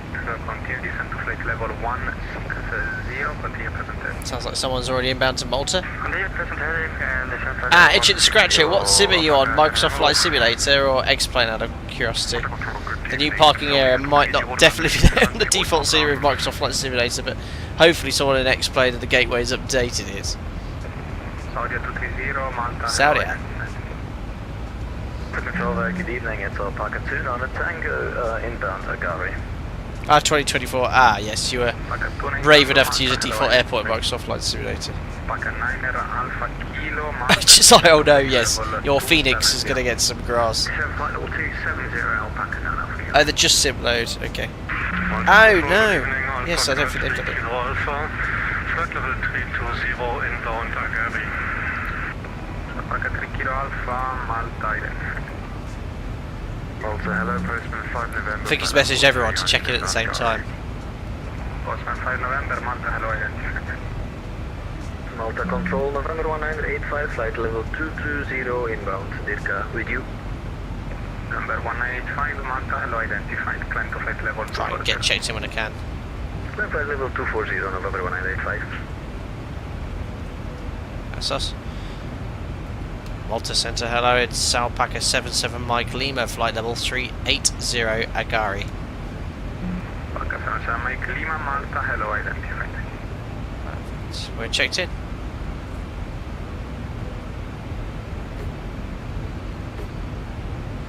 awesome. Vino Spinner, couldn't hear your answer on M-Crit. Okay, well, what were we talking about? So, during the type rating, we don't really discuss M-Crit in much detail, but we demonstrate something called Mac Buffet. So, M-Crit is where, when you go fast, essentially, as the air accelerates over the wing, it goes supersonic and it causes a loss of lift. And the airflow goes supersonic and it can cause buffeting, and we demonstrate this in the type rating by basically going really fast, just below MMO, about 0.80. We then bank the aircraft up to sort of 15, 20, 25 degrees, and because the angle of attack at which you stall is a lot lower, you get this Mach buffet. So basically what it is just the airflow is going supersonic over the wing. You get this supersonic shockwave, and it causes the airflow from the wing surface to separate, and you can potentially stall. And it just sort of demonstrates to crew or cadets, look, you can stall at any airspeed. And that's the danger of essentially this coffin corner, how we got into the conversation today, because obviously we're flying a little bit above the optimum, way below the maximum, but you expose the aircraft to these sort of situations in turbulence.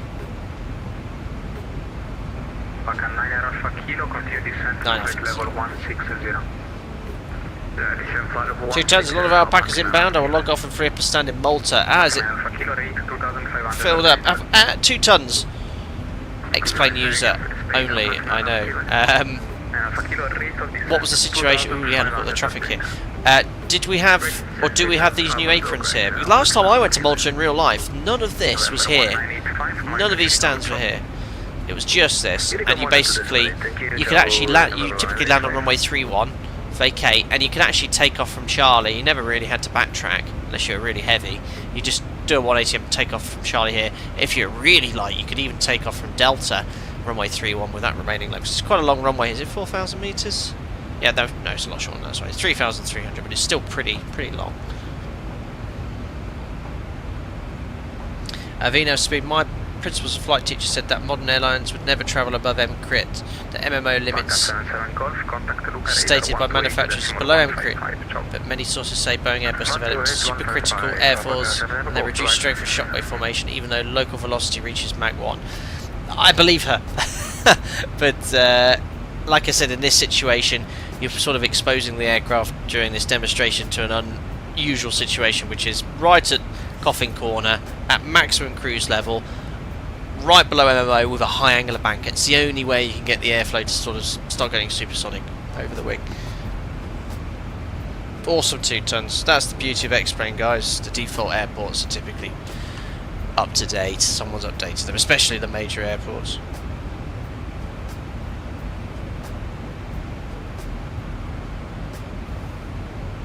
As I think I mentioned last stream as well, I've been having a chat with Jack from FlyJSim. 737-200 imminent. Really excited to try this V4 update with the gravel kit. And I was chatting to Bjorna in Discord. Hopefully we'll do a little flight to this remote mine where there'll be a scenery update upon release of this aircraft with the gravel runway. So it'll be really cool to try. Anyway, long till top of descent, guys. Just around 800 miles. Let's start setting up. Still a little bit of light there. So 250 below 100. Execute forecast. Let's fetch the winds from ACARS. Thought you meant Jack the dog for a second. What was I in reference to, Papa? What was I talking about? Can't remember.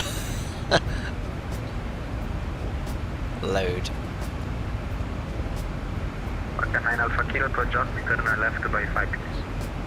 Perfect. Punch those in. Latest weather in Malta then. Oh yeah, the wind's dropping off now, as it was forecast to. 310 at 17 knots. So final approach speed will be VREF plus 9. Cav OK 17 degrees. QNH 1010. Execute. It's definitely runway 31 in use.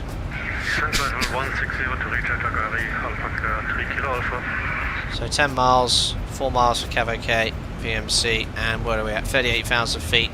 So top of descent will be around 114 miles from the airport. Now, notice how the top of descent is significantly later. That's a combination of factors. One, the shortcut we need to plan, but also this really strong headwind. So the descent is really, really late here.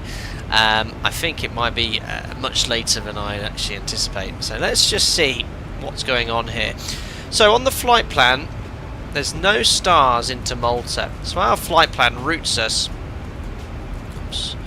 Just turn this all off here. Actually, I can go night mode. Our flight plan routes us Agari Gozo, and that's it. It terminates here, but the airport is off to the southeast. So typically what will happen is, if you're coming in this direction, I'm not such a fan of the night charts actually on this, Gozo's up here, but we need to end up towards Kekor. So what we could do is tell the FMC, right, we'd like to continue towards Gozo, but at a set distance before Gozo, we'd like to break off and fly towards Ekrat, or whatever that waypoint is. Oh, not Ekrat, sorry, Kekor. So what we're going to do is have a look here on the ND, and we are 78 miles to run towards Agari, and then after Agari we're going to route direct to Gozo. So if I go here to plan, zoom in, step. Now I can use the range rings to assist me here. There we are. So I reckon if I put a 40-mile ring before Gozo, which is about here, or maybe 35-mile ring before Gozo, I'm going to create a waypoint there. So to do that, I'm going to go into the FMC, select the waypoint I want to build it off. So Gozo slash, and then the distance, so minus 35 miles before, and obviously that's after. Descend flight level 160 to be level Agari, Alpaca 77 White Lima.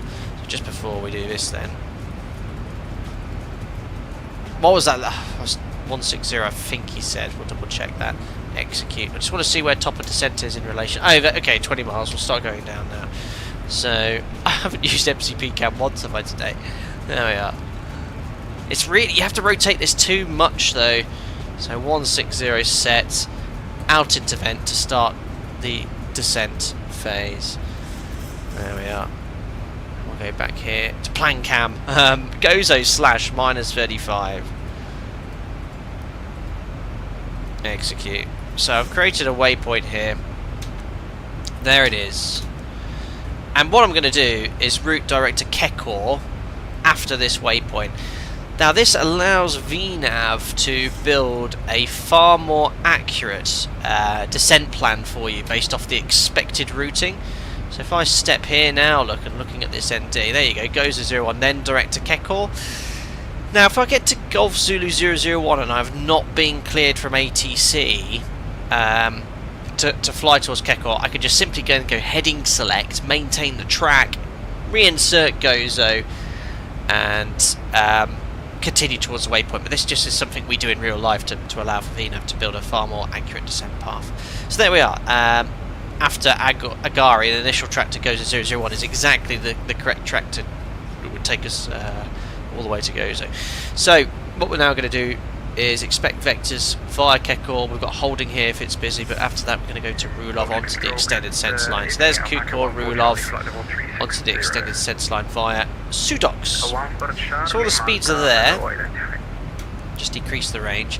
Sukal's next, 180 knots and below. So that's my operator's minimum speed within 10 miles, so we don't have to make any modifications. So let's now set the frequencies, courses and minimums. So the RLS frequency is 1105. 105, make that active. 105. We've got the Luca VOR, sorry, the Gozo VOR to the north we can tune. It's not based off the missed approach, but why not? The frequency is 15.7. Oh, that's the same as the Trent VOR, 15.7. That's on standby once, twice. The courses are 312, so we can now set that on the MCP 312.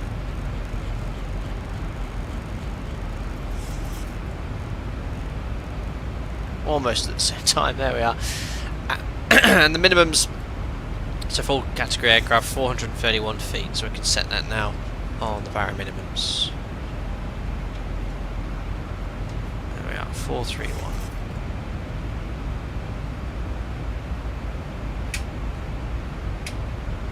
Perfect. RVR required is 550 meters, and yeah, it's pretty straightforward, guys. Coming straight in via Kekor or perhaps vectors onto the approach we go. There are other approaches available into Malta. You've got shortened visual RMP approaches. I've not looked into the detail, but essentially it just turns you in a little bit sooner.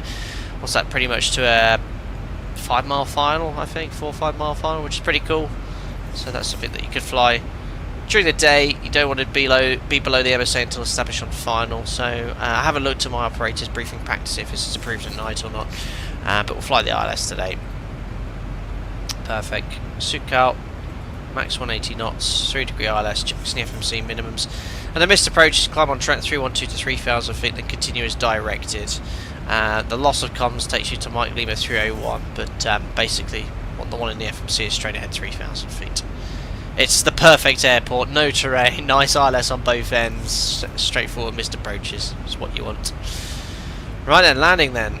Really depending on where we park is where we want to vacate, so I'm going to plan to vacate at the main terminal, because that's where the most stands are. I think, yeah, we've got 19 stands here available. I don't think all of them are good enough for a category C aircraft, but if not, we've got Golf further along to vacate. I mean, actually, even Echo takes us onto this main apron, so actually Echo's actually a really good point to vacate. Yeah, Charlie's ambitious, Delta's ambitious, there'll be aircraft waiting to part there. So let's plan to vacate at Echo, which is about just over halfway down the runway. So landing distance available. Let's see if there's any charts that give the exact distances. There we are. So where to expect to vacate. Sometimes they give you the actual distances. Our OPT is great now because you can just simply set what order brake you want and give you the exact distance for you. Anyway, it looks like we'll have to work out our landing weight. So 4.7, yeah, that extra fuel's still got 1.9 tons, so we've got an extra 40 minutes or so. Burning 800 kilos before landing, quite heavy, 64.5. We're about 800 kilos below the max landing weight. Flap 30, order brake 3, definitely second detent reverse, and cooked brakes, even though it's the last flight for the day. Cool. Let's punch those figures in anyway, just to double check the performance. Flap 30, runway 31, weather 310 at 17, that's definitely going to help with the landing performance. So the point as well, so VREF is going to be VREF plus 9 on the final approach speed. You can put that as a reminder. Temperature 17, QNH 1000, flap 30, landing weight was quite heavy, 65.3. No, it was 64.5, wasn't it? 64.5. Alpaca 3 Kilo Alpha, contact Luca Radar 128. Okay, perfect. Let's have a look here. Yeah, flap 30 order brake 3 is 1931 meters. Second detent reverse. Cool. So, descending flight level 160. I've not really been monitoring the mod here, so it's just adding thrust. So it's not really planning an idle path descent. I can give it another direct to Agari. No, it must not change the path at all. So this should be planning an idle path descent here, but instead we've got quite a lot of the thrust on. Looks like now we're actually at our target speed. It should hopefully reduce thrust. We might see retard arm. Let's keep an eye on it. 2 tons, hopefully Malta Tower controller gets their mic fixed. Readability was 1/5. They fixed their mic. I had the same 2 tons, it was horrible. Hopefully fixed. Gary, you're down. Congratulations, buddy. Hope you had a safe flight. How was your landing? Nathan flew to runway 13 in the early sunset hours during my line training earlier in this year. Was by far the nicest airport I flown to. Yeah, it's a really nice route. We do a few flights from Malta in the summer. I just haven't been rostered on it for ages. Nice long runway, nice weather generally. Beautiful route along Italy. Yeah. Maybe I'll see if anyone wants to give me their Malta. They can do my Tenerife. I always do Canaries or 4 sector days because I'm either Canaries because I'm low on hours because I'm always in the sim, or line training, which is typically 4 sectors. Keeps me busy. Keeps me on my toes. Gary Field, landing was good but got confused by exits in the dark. That is a completely normal phenomenon. And I've had it before, landing at an airport for the first time at night, and you're trying to work out where the exit is, and you plan quite conservatively. You bring it down to taxi speed quite early, and just you know, as long as no one's on short final behind you, just plan to slow right down and look for that exit. Some airports have a real black hole effect, and it can be terrible visibility. The NGs as well, with the old lights, the halogen lights, typically with the turn off and taxi light on, if it's raining, you can't see anything. It's really poor visibility. So sometimes you end up turning the fixed landing lights on just to have a quick look, which is very blinding, but it's better than taxiing onto the grass. Yeah, it looks like it's now nicely established on par, final thrust, and it's taken a good. It's really identified the strong wind. It's holding the speed quite nicely. Yeah, so the path's obviously a little bit steeper here.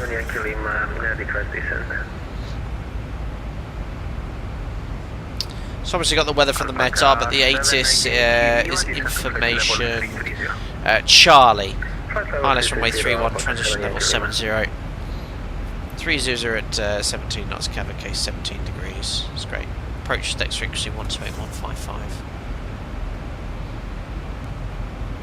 Oh yeah, you've got me excited to try the 757 out next stream now, Nathan. I think that's going to be a good shout.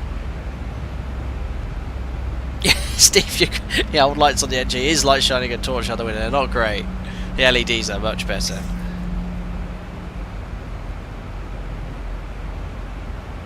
So we've got a little level segment here after Agari. That's fine. There's lots of ships in X-Plane now, isn't there? Look at that. There's a lot more ships on the Strait of Hormuz, I'm sure.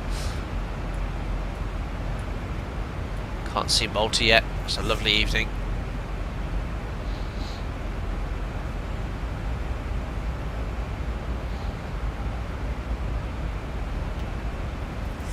Awesome.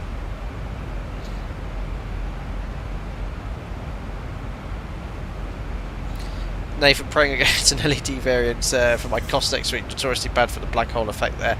Yeah, I've not been to Cost before, but I can imagine. One of the worst airports I landed at, was quite a new captain, was the old Murcia. So in Spain, we used to fly to a Murcia, which is a military airport. Now it's a sole military, and they built a brand new airport which you fly into. The old Murcia, oh, I can't remember which runway it was. It was a VOR approach with no centerline lights on the runway and no approach lights and no pappies. So you're coming in at night and you just see these. Perfect. Direct Keko, expecting LS, runway 31, Alpaca 77 Mike Lima. Perfect. So 128.155, Alpaca 77 Mike Lima. Bye. So this is something that's really worthwhile noting, because he's given me a direct to Kekor. Unless he specifically says please level be level at a beam Agari, you can disregard the restriction. Sometimes London give you this and they still like you level a beam, but I always usually confirm with them first. But yeah, we can actually go VNAV 1,000 feet per minute and just recapture the profile.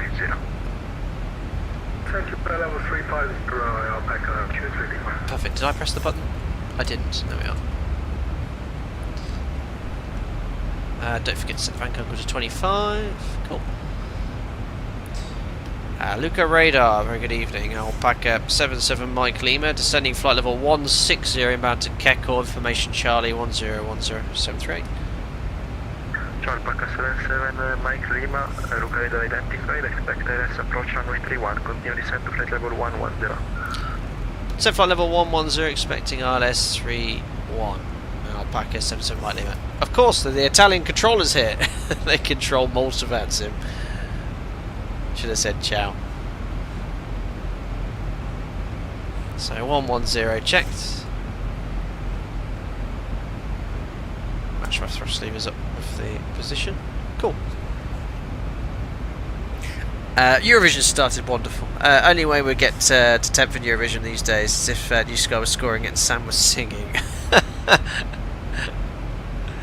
Unbelievable. Seatbelt signs going on. It looks like the flight time is going to be a lot quicker than the planned 1 hour 55.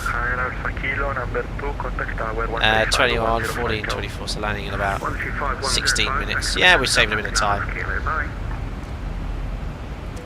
the headwind wasn't quite as strong as forecast.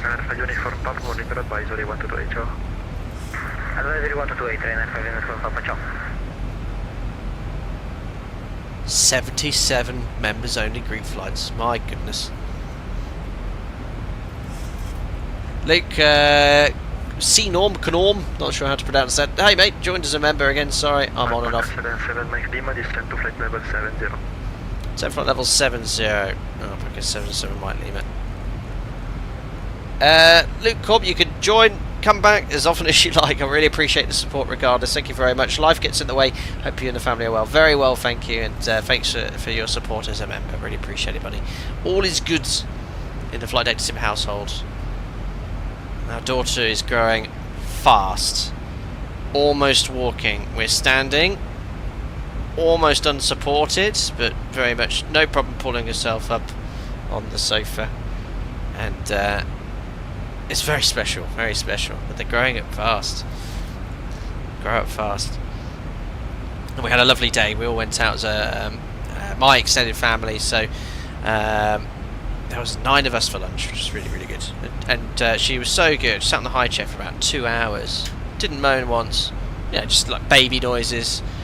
We're feeding her what we eat. You know, we don't like buying jars of baby food, so she had a bit of my lunch, bit of Joe's lunch, bit of family's lunch. Yeah, really lucky. Awesome, Luke. Daughter's 12. Oh my goodness me. She started talking about boyfriends. Give me strength. I've got all that to look forward to, but thankfully at least another decade, I think, for me. My cousin was with us for lunch today, and the 2 daughters are year 6, year 4, I think. So it's 11, 10 and 7 or 8 years old. The eldest was talking about a boyfriend. We're winding her up. Luke, cheers buddy. 35 months as a member. Don't know why it's not pinging up. I think during members streams you don't always get the alerts, but thanks buddy, 35 months. Thanks for another group flight, mate. 4:30 in the morning now, bedtime. Get yourself to sleep, Luke. Thank you very much for popping in today. Oh Luke, just before you go, we have to remind me, whereabouts are you? 4:30 in the morning, where's that? You're going to be east. East somewhere, aren't you? Cheers buddy. Oh Luke, I know it's going quick. I mean, unbelievable. Steve, I hope you have everything nailed down when she starts walking. Nothing is safe from a toddler's little hands and they can reach it. No, it already isn't. She's already opening cupboards and crawling around, and we've got a child gate up in the kitchen now. Yes, anything's fair game.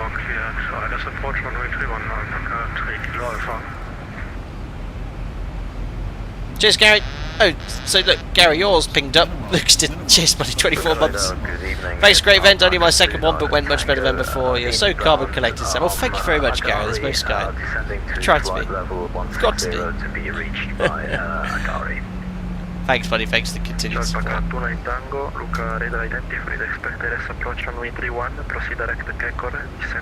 the belts on.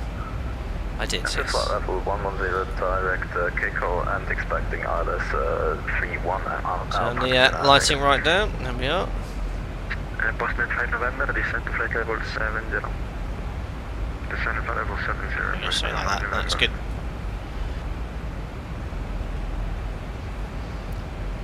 Luke, I don't know why, but it didn't say where you were. But get some sleep, buddy. Thanks for popping in today and participating.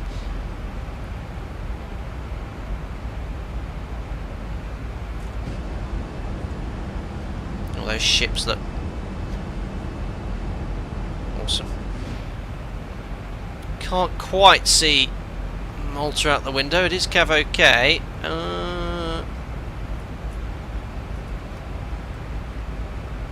Those stars? No, it's below the horizon.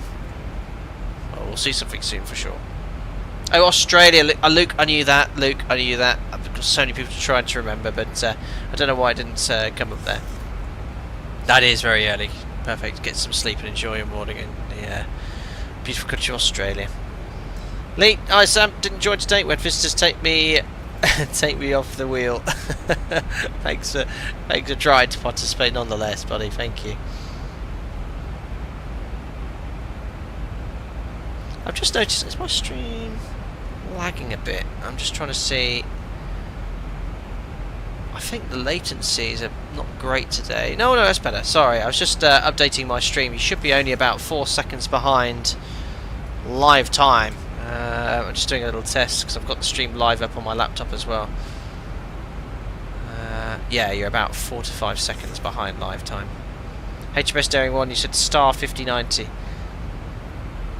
If you're referencing graphics cards there. What's that ahead of us? Another ship! X-Plane is loving ships at the moment, but I think they're randomly placed.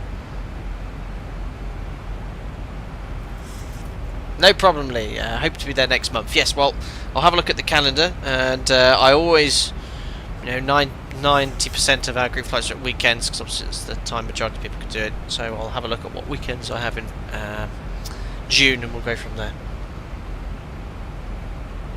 Oh, have you maxed out all the sliders on your 5090? No. I looked at a video on YouTube. It's not maxed out. I was getting quite poor FPS to start with, but it's locked out at 60. Which is good, but at the start I was probably getting about 35, 40. I don't know why. I don't know if it was just traffic on VATSIM or what, but I was struggling a little bit. Oh, Nathan, yes. Well, you might not remember, Nathan, but many years ago we actually landed on an aircraft carrier in the Zebo mod on a live stream. Steve's made a very good point. Yeah, maxing out sliders. Yeah, I don't max out anything. You don't need it. If it looks amazing, you just use the. I like to have spare capacity for the system, basically. Right, passing 97 flight level 70 post cruise check. So fuel 4 pumps. We've got plenty. Just over 5 tons. Alpaca Tango descent to flight level 70. Lights on. Logo because it's night. Angle of bank 25 degrees. Pressurization 3.2 set. Belts on. Recool. Log off CPDLC. Not monitoring 1215 anymore. 10 minutes to landing, checks complete. Mike Lima, descent to 3,000 feet, QNH1011, via Kekor, clear direct approach runway 31. Set altitude 3,000 feet, QNH 1011, and via Kekor, cleared ILS 31, Alpaca 77 by Lima. So 3,000 feet set, set QNH 1011, passing 8,500 for 3,000 feet. And the standby altimeter is set. Alpaca 3 Kilo Alpha Roger, contact tower 135.105. It's just scratching nearly Christmas. I know, nearly halfway. Bonkers, isn't it? Now, obviously, we had a little issue with the flight directors on takeoff in Toga, but apart from that, the mod's been really good. Can't really notice anything going on there. Design, why not monitor 1215 below 10,000? Don't really need to. To be fair, personally, I actually have it on very quietly, but you're in direct contact with ATC at this point. It's definitely more for us a cruise SOP, just in case you have a loss of contact with ATC. The first thing they're going to do is contact you on that frequency. Right, let's do the approach checklist. So frequency is 110.5. You can double check it in the FMC if you like. That's great. Range rings are in for runway 31, 10 and 4 idents. Just waiting for the idents on the ILS. They will be Lima Mike.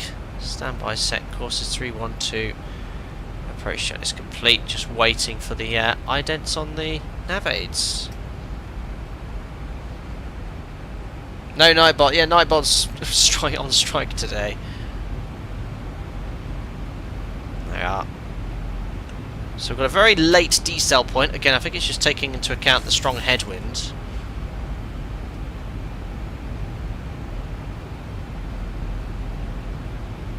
It's a long time since I've done a nighttime approach.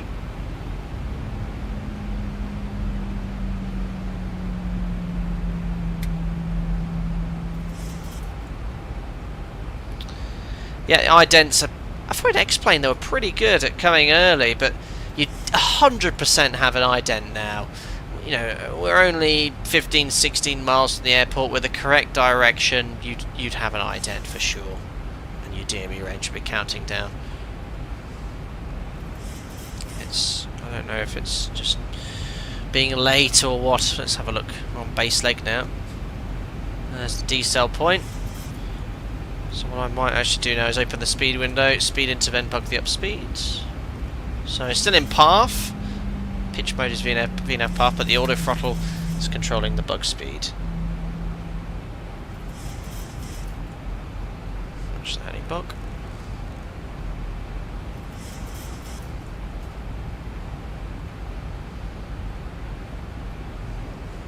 Perfect. Lovely, calm, quiet approach into Malta this evening. Beautiful. And there we are. There's the airport. I see Edo. Came in from Rome today.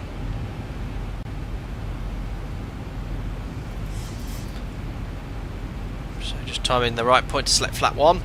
When you're on base leg, have a quick look at the wind. Have you got headwind, tailwind, crosswind? Here you can see Tony Final going to have a strong headwind, so that will help manage the energy. Tailwinds can really hurt you if you don't preempt them and configure. I flew into undisclosed Milan airport, very popular low-cost carrier, last week from all the way from Japan, and we landed on their ILS approach with a 15-knot tailwind. We have 15-knot tailwind approval. My goodness me, I had to drop the gear at 7 miles and gear down flat 15. It was not slowing down. It just was not slowing down at all. We are flat 1. Speed checks. Okay, correct sensing. Just going to go vertical speed. We've already got the idents now, so Lima Mike just dialed in minus 150, so I can catch up with that glide slope. Arming Vorlock. Now I can start dialing down the vertical speed. Set runway heading 312. Localizer capture, runway heading 312 set. Ryanair 1722, Buonasera, inbound. 7 miles, that's way too early, Nathan. Okay, flat 5. 110, expected S31. Descent level 110, expecting LS31, Ryanair 1722. Now Alpaca 77 Mike Lima, it's just coming fully established ILS31. Alpaca 77 Mike Lima, roger, number 2, present traffic on shore final, contact tower 135105.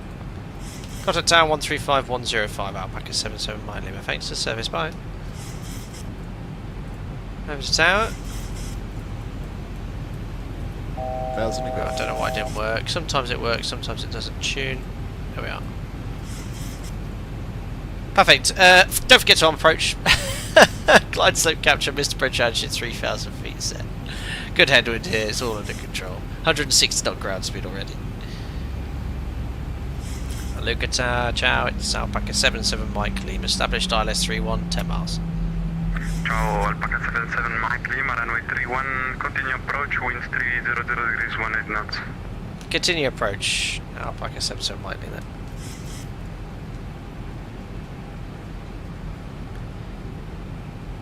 Dropping gear 7 sounds familiar, and he said to top it off, Nathan, it's called low drag in our flying manual. I mean, yeah, most airlines drop it at 7, to be fair. This is low drag, though. Look at my thrust. And this is where the Zebo shines. To be fair, the PMDG is pretty decent at this as well. With the 737, the same with the MAX and the NG. Flap 5 down the 3-degree path. It's pretty much idle thrust. The thrust might come up slightly today because we've got quite a strong headwind, but we're burning how much fuel here? 800 kilos an hour, and if I was to fly over your head right now, you wouldn't hear us. Well, you would, but it'd be so quiet, and this is what airlines, or aircraft and airports want us to fly. Runway 31 cleared to land, Alpaca 77 Mike Lima. Alpaca 3 Kilo Alpha, contact ground 121.605. 2,500. Ground on standby. Alpaca 3 Kilo Alpha, contact ground 121.605. Well, it's a lovely evening to go flying. I'll do this here to save me having to do it whilst hand flying. I've armed the speed brake. Alpaca 3 Kilo Alpha. 3 Kilo Alpha's gone. Do I disconnect yet with 3 Kilo Alpha having audio issues? I don't know. Hopefully he's vacated the runway. We've been cleared to land, so should be alright. Disconnecting auto throttle. My magnetic switch, I think, is on the way out. There we are. Disconnecting the autopilot. gosh, I need to. It's night time. I'm gonna have my bright office lamp on, light on. It's a bit of a contrast. Alpaca 3 Kilo Alpha. Who's gonna get Alpaca 01? I think Alpaca 3 Kilo Alpha is.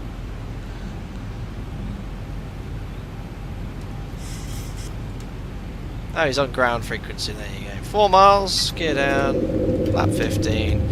Match speed. Landing checklist. So start switches are continuous. I've done it already. Recall check. Speed brake arm green light. Landing gear. Down 3 green. Order brake set 3. Holding flaps. Flap 13. Remember it's VREF plus 9 today. 5, 6, 7, 8, 9. Try not to balloon from the flaps. Fly the aeroplane. That's why there's 2 of us. Whee! No more than 1,000. Get back onto the flight director. There we are. Right, now I can start sending 57%. Perfect. So flaps, 30 green light, lights on, checks complete.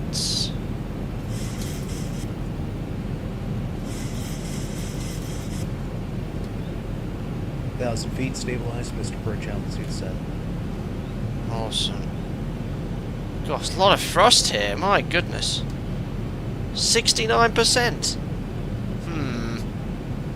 It's usually about 57 to maintain this speed.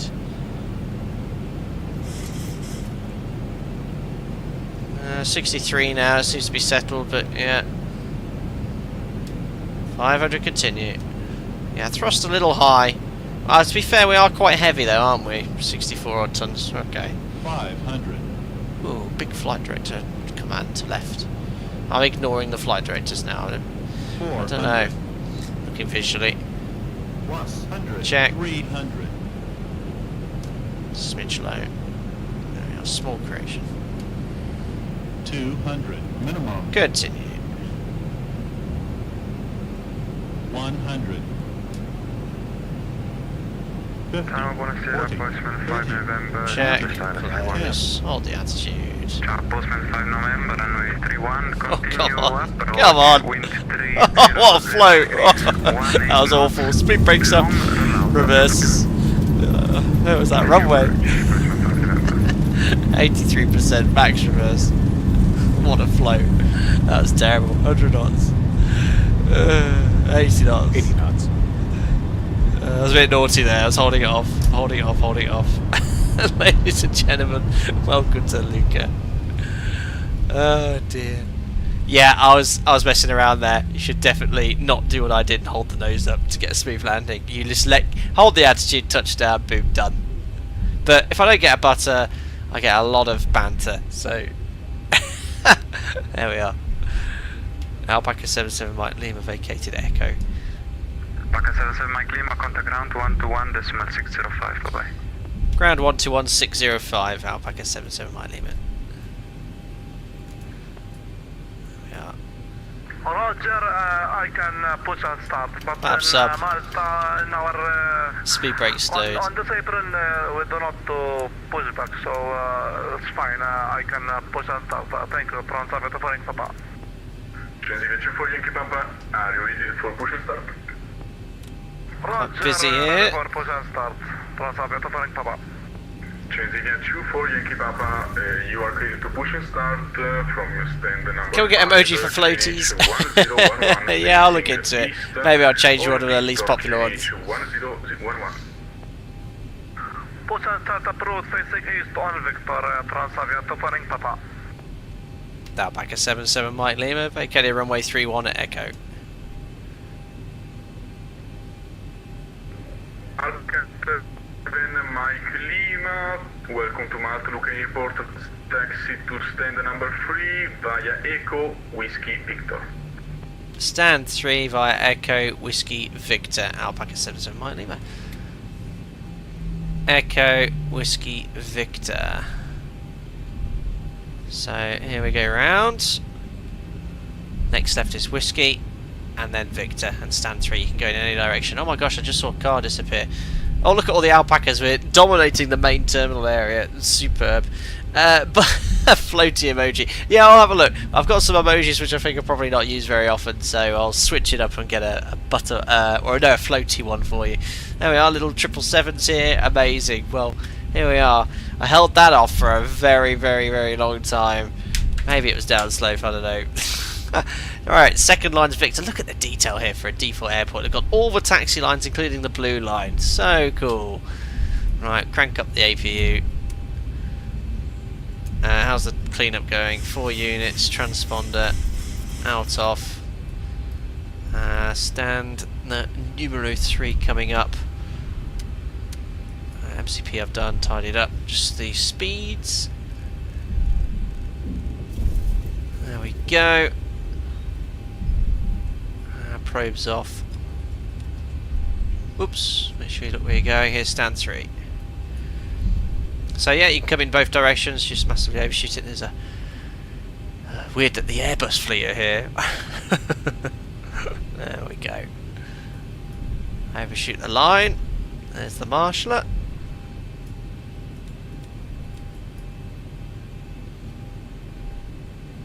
Awesome. Bit to the right. Not happy with that. I think he's not very centered to the line. I'm gonna ignore their guidance. Shut down 2.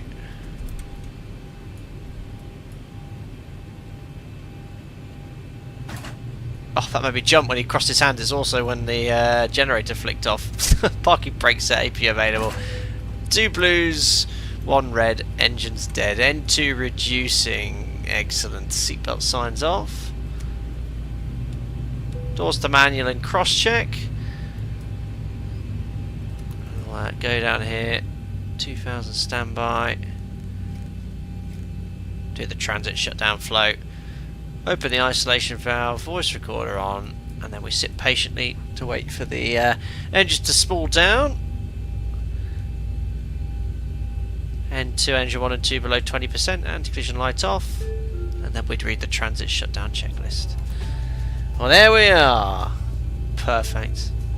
I know I'm not going to get a 5 out of 5 by Zebo because my rate of descent was quite high at one point. Capturing the glide state whilst I was hand flying. Matching speed. It's underground services. No, it's not. It's under fuel point balance. Excellent landing. And it would have been a... Oh! No! 10-star service by Zebo. I think it's because I was above 500 feet, wasn't it? But there we are. 10 stars. Guys, did you see that? 10 out of 10. Fuels and engine steering. Oh, on a transit we leave the pumps on. I'm sorry, but can I just give myself the 5 stars? No, come back, tablet. I've hidden it. How do I get the Zebo tablet back? You guys must stare at this. 5-star paid actor. 5-star landing, 5-star approach. Total of 10 stars. Total on New Sky. Yeah, you know what it's going to be. Yeah. 10 out of 10. Just maximum points. 147 break. Just one more.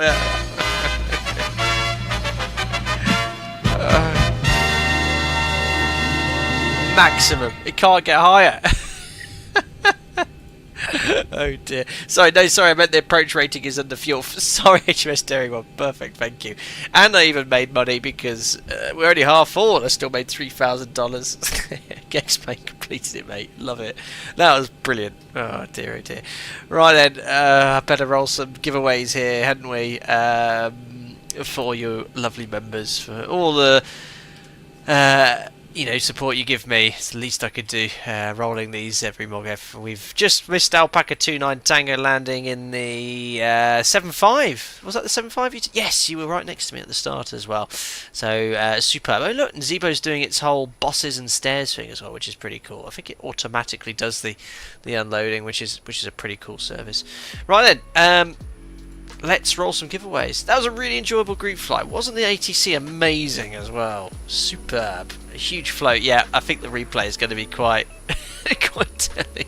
Right, so yeah, check close hold. You've watched enough of my streams. Don't increase the nose to try and get a smooth landing. Just hold the attitude. Don't raise the nose further because A, you use up valuable runway. B, you risk a tail strike. And Boeing say the smooth landing is not the criteria of a safe landing. So there we are. Gary, it was amazing ATC, absolutely. Right then, so let me get my giveaway. Well, I can't even remember what it's called. I've got it bookmarked here. Was it Wheel of Names? That's it. Perfect. Reject cookies. Perfect. So I'll share my screen so it's completely unrigged. You can see what's going on. So I'm just copying and pasting now the group flight here. Just turn down VPilot slightly. So let me just share my screen here. There we go. So hopefully you'll be able to see it. I'm copying and pasting now the group flight list. So there we are. That's straight from Discord now. It includes things like Group 1 and all the text, but it's as of now. So we'll spin it twice. Remember, if you are the winner, I'll get in contact with you via Discord, and you can have anything you like from the X-Plane store with an X-Plane gift card. Don't forget, I'm partnered with Contrail, so I can send you a gift card by Contrail, and then you get a further 10% off any purchase as well. Or any reputable flight sim store, I'm happy to give you a gift card for. Right, let's roll it then. I did win last month, yes. Maybe I'll win again. Is it going to be a blank one? Oh no. Oh, it's going to be 2 tons. 2 tons. Did you win last month as well? I can't remember. In the Airbus. I mean, he doesn't deserve to win. I can't remember. Was it last month or was it Romulus? I can't remember. Was it 2 in a row? Hey, look. The Wheel of Names chooses by random. There we are. Rigged. I'll roll it again. Here we go. Oh, who's it going to stop on? Looks like Ruben Zurich. There we are. Rigged. Now, 2 tons. I've got you here. I've just seen your comment re-roll. That's your decision. I'll make a note of Ruben here. Ruben, are you 100% happy for me to do that? That's very kind of you. I've had a lot of people say that again because they've won before. But I think you were mentioning last time you weren't sure what to have, and we went with the X-Plane gift card, didn't we? But if you're happy to, that's very generous of you. My choice, please re-roll. There you go. Well, look, we'll re-roll it, guys. That's very kind of you, 2 tons, to do it. We'll take Ruben off there, and we'll roll it again. All right. Very kind of you. Let's go. So this is from 2 tons, basically. We now have... Oh, David said, I know he's won absolutely tons as well. But I don't know if he's here. Perfect. Well, there we are. I've got 2 winners. I've got Ruben Zurich. I've got David757, who has definitely won before. That's primarily because he takes part in every single group flight. I think he might actually be second to me with the most amount of group flights he's taken part of. I've done every single one, obviously, but there we are. Oh, Ruben, you're asking to re-roll now as well. Please re-roll mine as well. I've been the lucky winner of two Mog Epsico. Ah, right. Are you 100% happy as well, Ruben? We're going to be here all night. Well, David's not here. I'm going to get one there.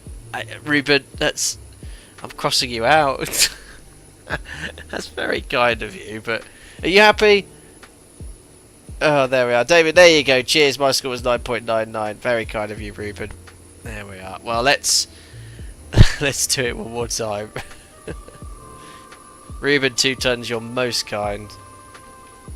There we are. Here we go. We now have Martin KL. Martin, I can't even remember if you've won. You're certainly not a regular winner, that's for sure. There we are. Martin KL. There we are. Well, perfect. We got there in the end. Well done, David757 and Martin KL. I've wrote you on my little notepad in front of me. I'll get in contact with you via Discord to organise the giveaway. Your choice as well. I'll remind you of what you can claim as well. Don't forget, if you're from the UK, I can also send an Amazon gift card because you're based in the UK as well. Perfect. So there we are, all complete. Amazing. Well, that was the 77th members only group flight. What a great time we've had. Amazing job by VATSIM Greece and VATSIM Italy providing ATC very enthusiastically. As soon as I messaged them a week and a half ago, they were like, oh my goodness me, the infamous Alpaca Airways group flight coming in. I was like, yep, we're coming to Malta, we'll do it. And yeah, we got full staff. I think, what was it they said on Discord, the VATSIM Italy had 10 controllers lined up today, which is really, really good. So they asked if the stream would go live. I was like, yes, it's the member stream, but we'll make it go live afterwards. And they said, that's great, because we'd love to hear us. So there we are. I've got time, yeah, because I did tell my lovely wife will be done around 8:30, and we'll watch Alpaca 23 Lima land, and we'll then look at the replay as well of the landing. Was it complete? Right, I think I might know why I floated.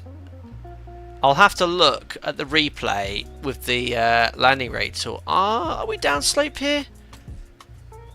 Yeah, you can see if you really zoom in, you get this sort of not quite flat runway, but it's certainly good enough for the sim. It's quite tight with Alpaca 23 Lima and Alpaca 22 Whiskey. I think Alpaca 22 Whiskey has forgotten to put their lights on. Gears just come down for Alpaca 22 Whiskey. 7.3, I think. Amazing. 6 more aircraft on the way. Don't usually see these flashing strobe lights, but there we are. Well, just got enough time to watch Alpaca 23 Lima. Is that what aircraft's that? I can't see because the lion's main terrible lighting. Is that a business jet? It is a business jet. I don't even know what that is. Right, here we go. No pressure. Hold it off. Ooh, not bad, not bad at all. I've certainly done worse. Amazing. There we are. Well then, guys, we'll call it a day. It's been terrific. Oh, was that you, Nathan, in 22 Whiskey? Was that you just landing? Was that you afterwards? Oh well, I can squeeze you in, Nathan. Yeah. I want you to feel the pressure on landing clearance. Go on then. And we've got a rider afterwards. We don't need to watch the rider landing. There we are. Perfect. Nathan, you're in the 7.3, aren't you? Yes, you are.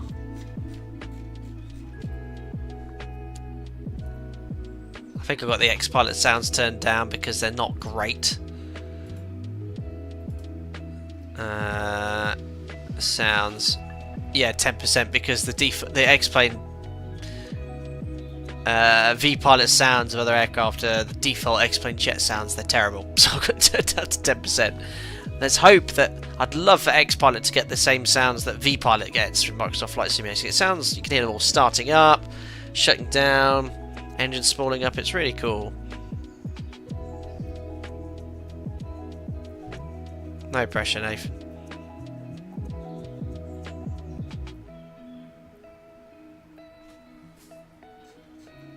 Do I dare turn up this? No, it'll sound terrible. Don't. There we are, he's put his lights on late. There we are. Or did you forget, Nathan? Nathan, you're watching the stream. Not to put you off or anything. Nathan? Nathan?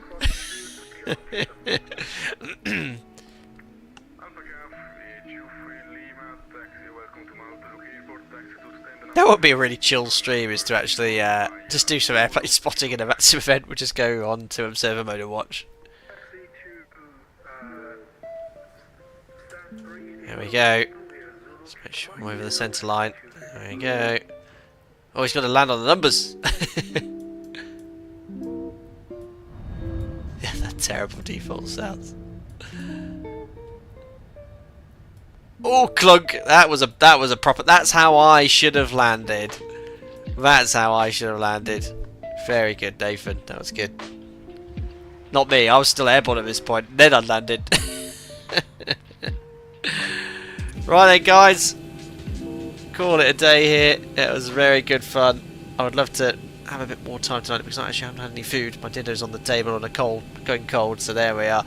Good job, Nathan. Good job, everyone that participated. Thank you very much for everyone that flew today. It was good fun. Amazing. Right then, so let's have a look at that terrible landing from my perspective. Well, I say terrible. Flight Sim grading was very happy with the landing, but we certainly know that in real life we don't want to float on and on and on like we did there. Right then, let's try the replay music. There we go, we're in business. For some reason I can't assign start replay as a keyboard command, but there we go. Oh, that was perfect timing, look at that. Alright, let's turn up sounds. See how much I floated. External view, go. That's what we need with a default X-plane. Lights on. That's in traffic. There we are. There's the check. And then look at me hold off on those. Look at the elevator up. There we touched down. Cheeky. Cargo guy, very much enjoyed the first group flight. Thanks for taking part, buddy.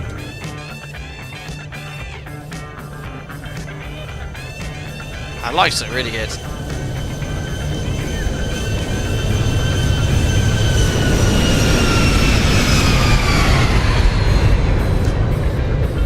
Floaty. Do you see the touchdown with the music? Yeah, you just can't teach that level of skill. Drop the beat on touchdown. Let's have a look at tower view. Tower's miles away. Oh my gosh. What's going on in the sea there? It was red. Gosh, that was a float. Cheers, Edo. Hope you're doing well. Hope you had a good week, buddy. Ciao. That was what I'm having. Good question. I don't actually know. Oh, it looks really good there. Just it was a shame about the 5 seconds before I floated. Awesome. Right then, let's pop you here in a wing view. I think we'll go with that wing view today. We'll just turn the sounds down. Amazing. Well, there we are, guys. Thank you very much for popping in and not only participating in the 77th members only group flight. Nice to see a lot of people just come in to have a quiet chat as well. It's always a little quieter with the usual chit chat on a public stream, and I hope you enjoy the monthly members group flights still. I've been doing these for a long time, and I continue to plan to do so for the absolute foreseeable future. So once again, thank you very much for coming and watching, but also for all your support. Still hope you're enjoying your time as members, and you know, obviously now as a young father and a baby, I don't have as much time as possible. Also working full time now, and it's incredibly busy at work. Certainly as a TRE and LTC, there's a lot more preparation at home that has to be done before duties, so it does limit my time to sometimes pop into Discord, jump into voice chat and things like that. So, you know, I do apologise for that, but still feel free to DM me and tag me, and I always check all the messages before I finish today to see if I can help anyone in chat or in Discord. So thank you very much as ever. I have got some time off here. I've got a few things planned on our days off, but I also have a couple of days annual leave, so I do plan a couple of streams between now and Thursday. I think the 7.5 is sort of tickling my taste buds, we could say, so I might have a look at that and then maybe something else. But anyway, cheers guys, thanks for all the support. Andy, I've just seen Andy's post there, your radio show tonight. Andy, I think we mentioned we'd listen in, I think it was a week ago or so, but I think we were both in bed by now. We're shattered, and our daughter's been keeping us up all day, and we had a bad night's sleep. But guys, go check out Andy's radio show. All the information's in Discord. There's a dedicated forum post about it. Cheers, Carl Childers. Thank you very much as well. Don't you get to pick your trips as a captain? No, not at all, Josiah. We get given what we give it, but as a training captain, it's usually long days. But that's what I enjoy doing, is all the training. Anyway, guys, take care. Enjoy the rest of your weekend. We'll get the 78th members only group flight date planned as soon as possible, and I'll catch up with all of you soon. Take care, guys. Bye bye.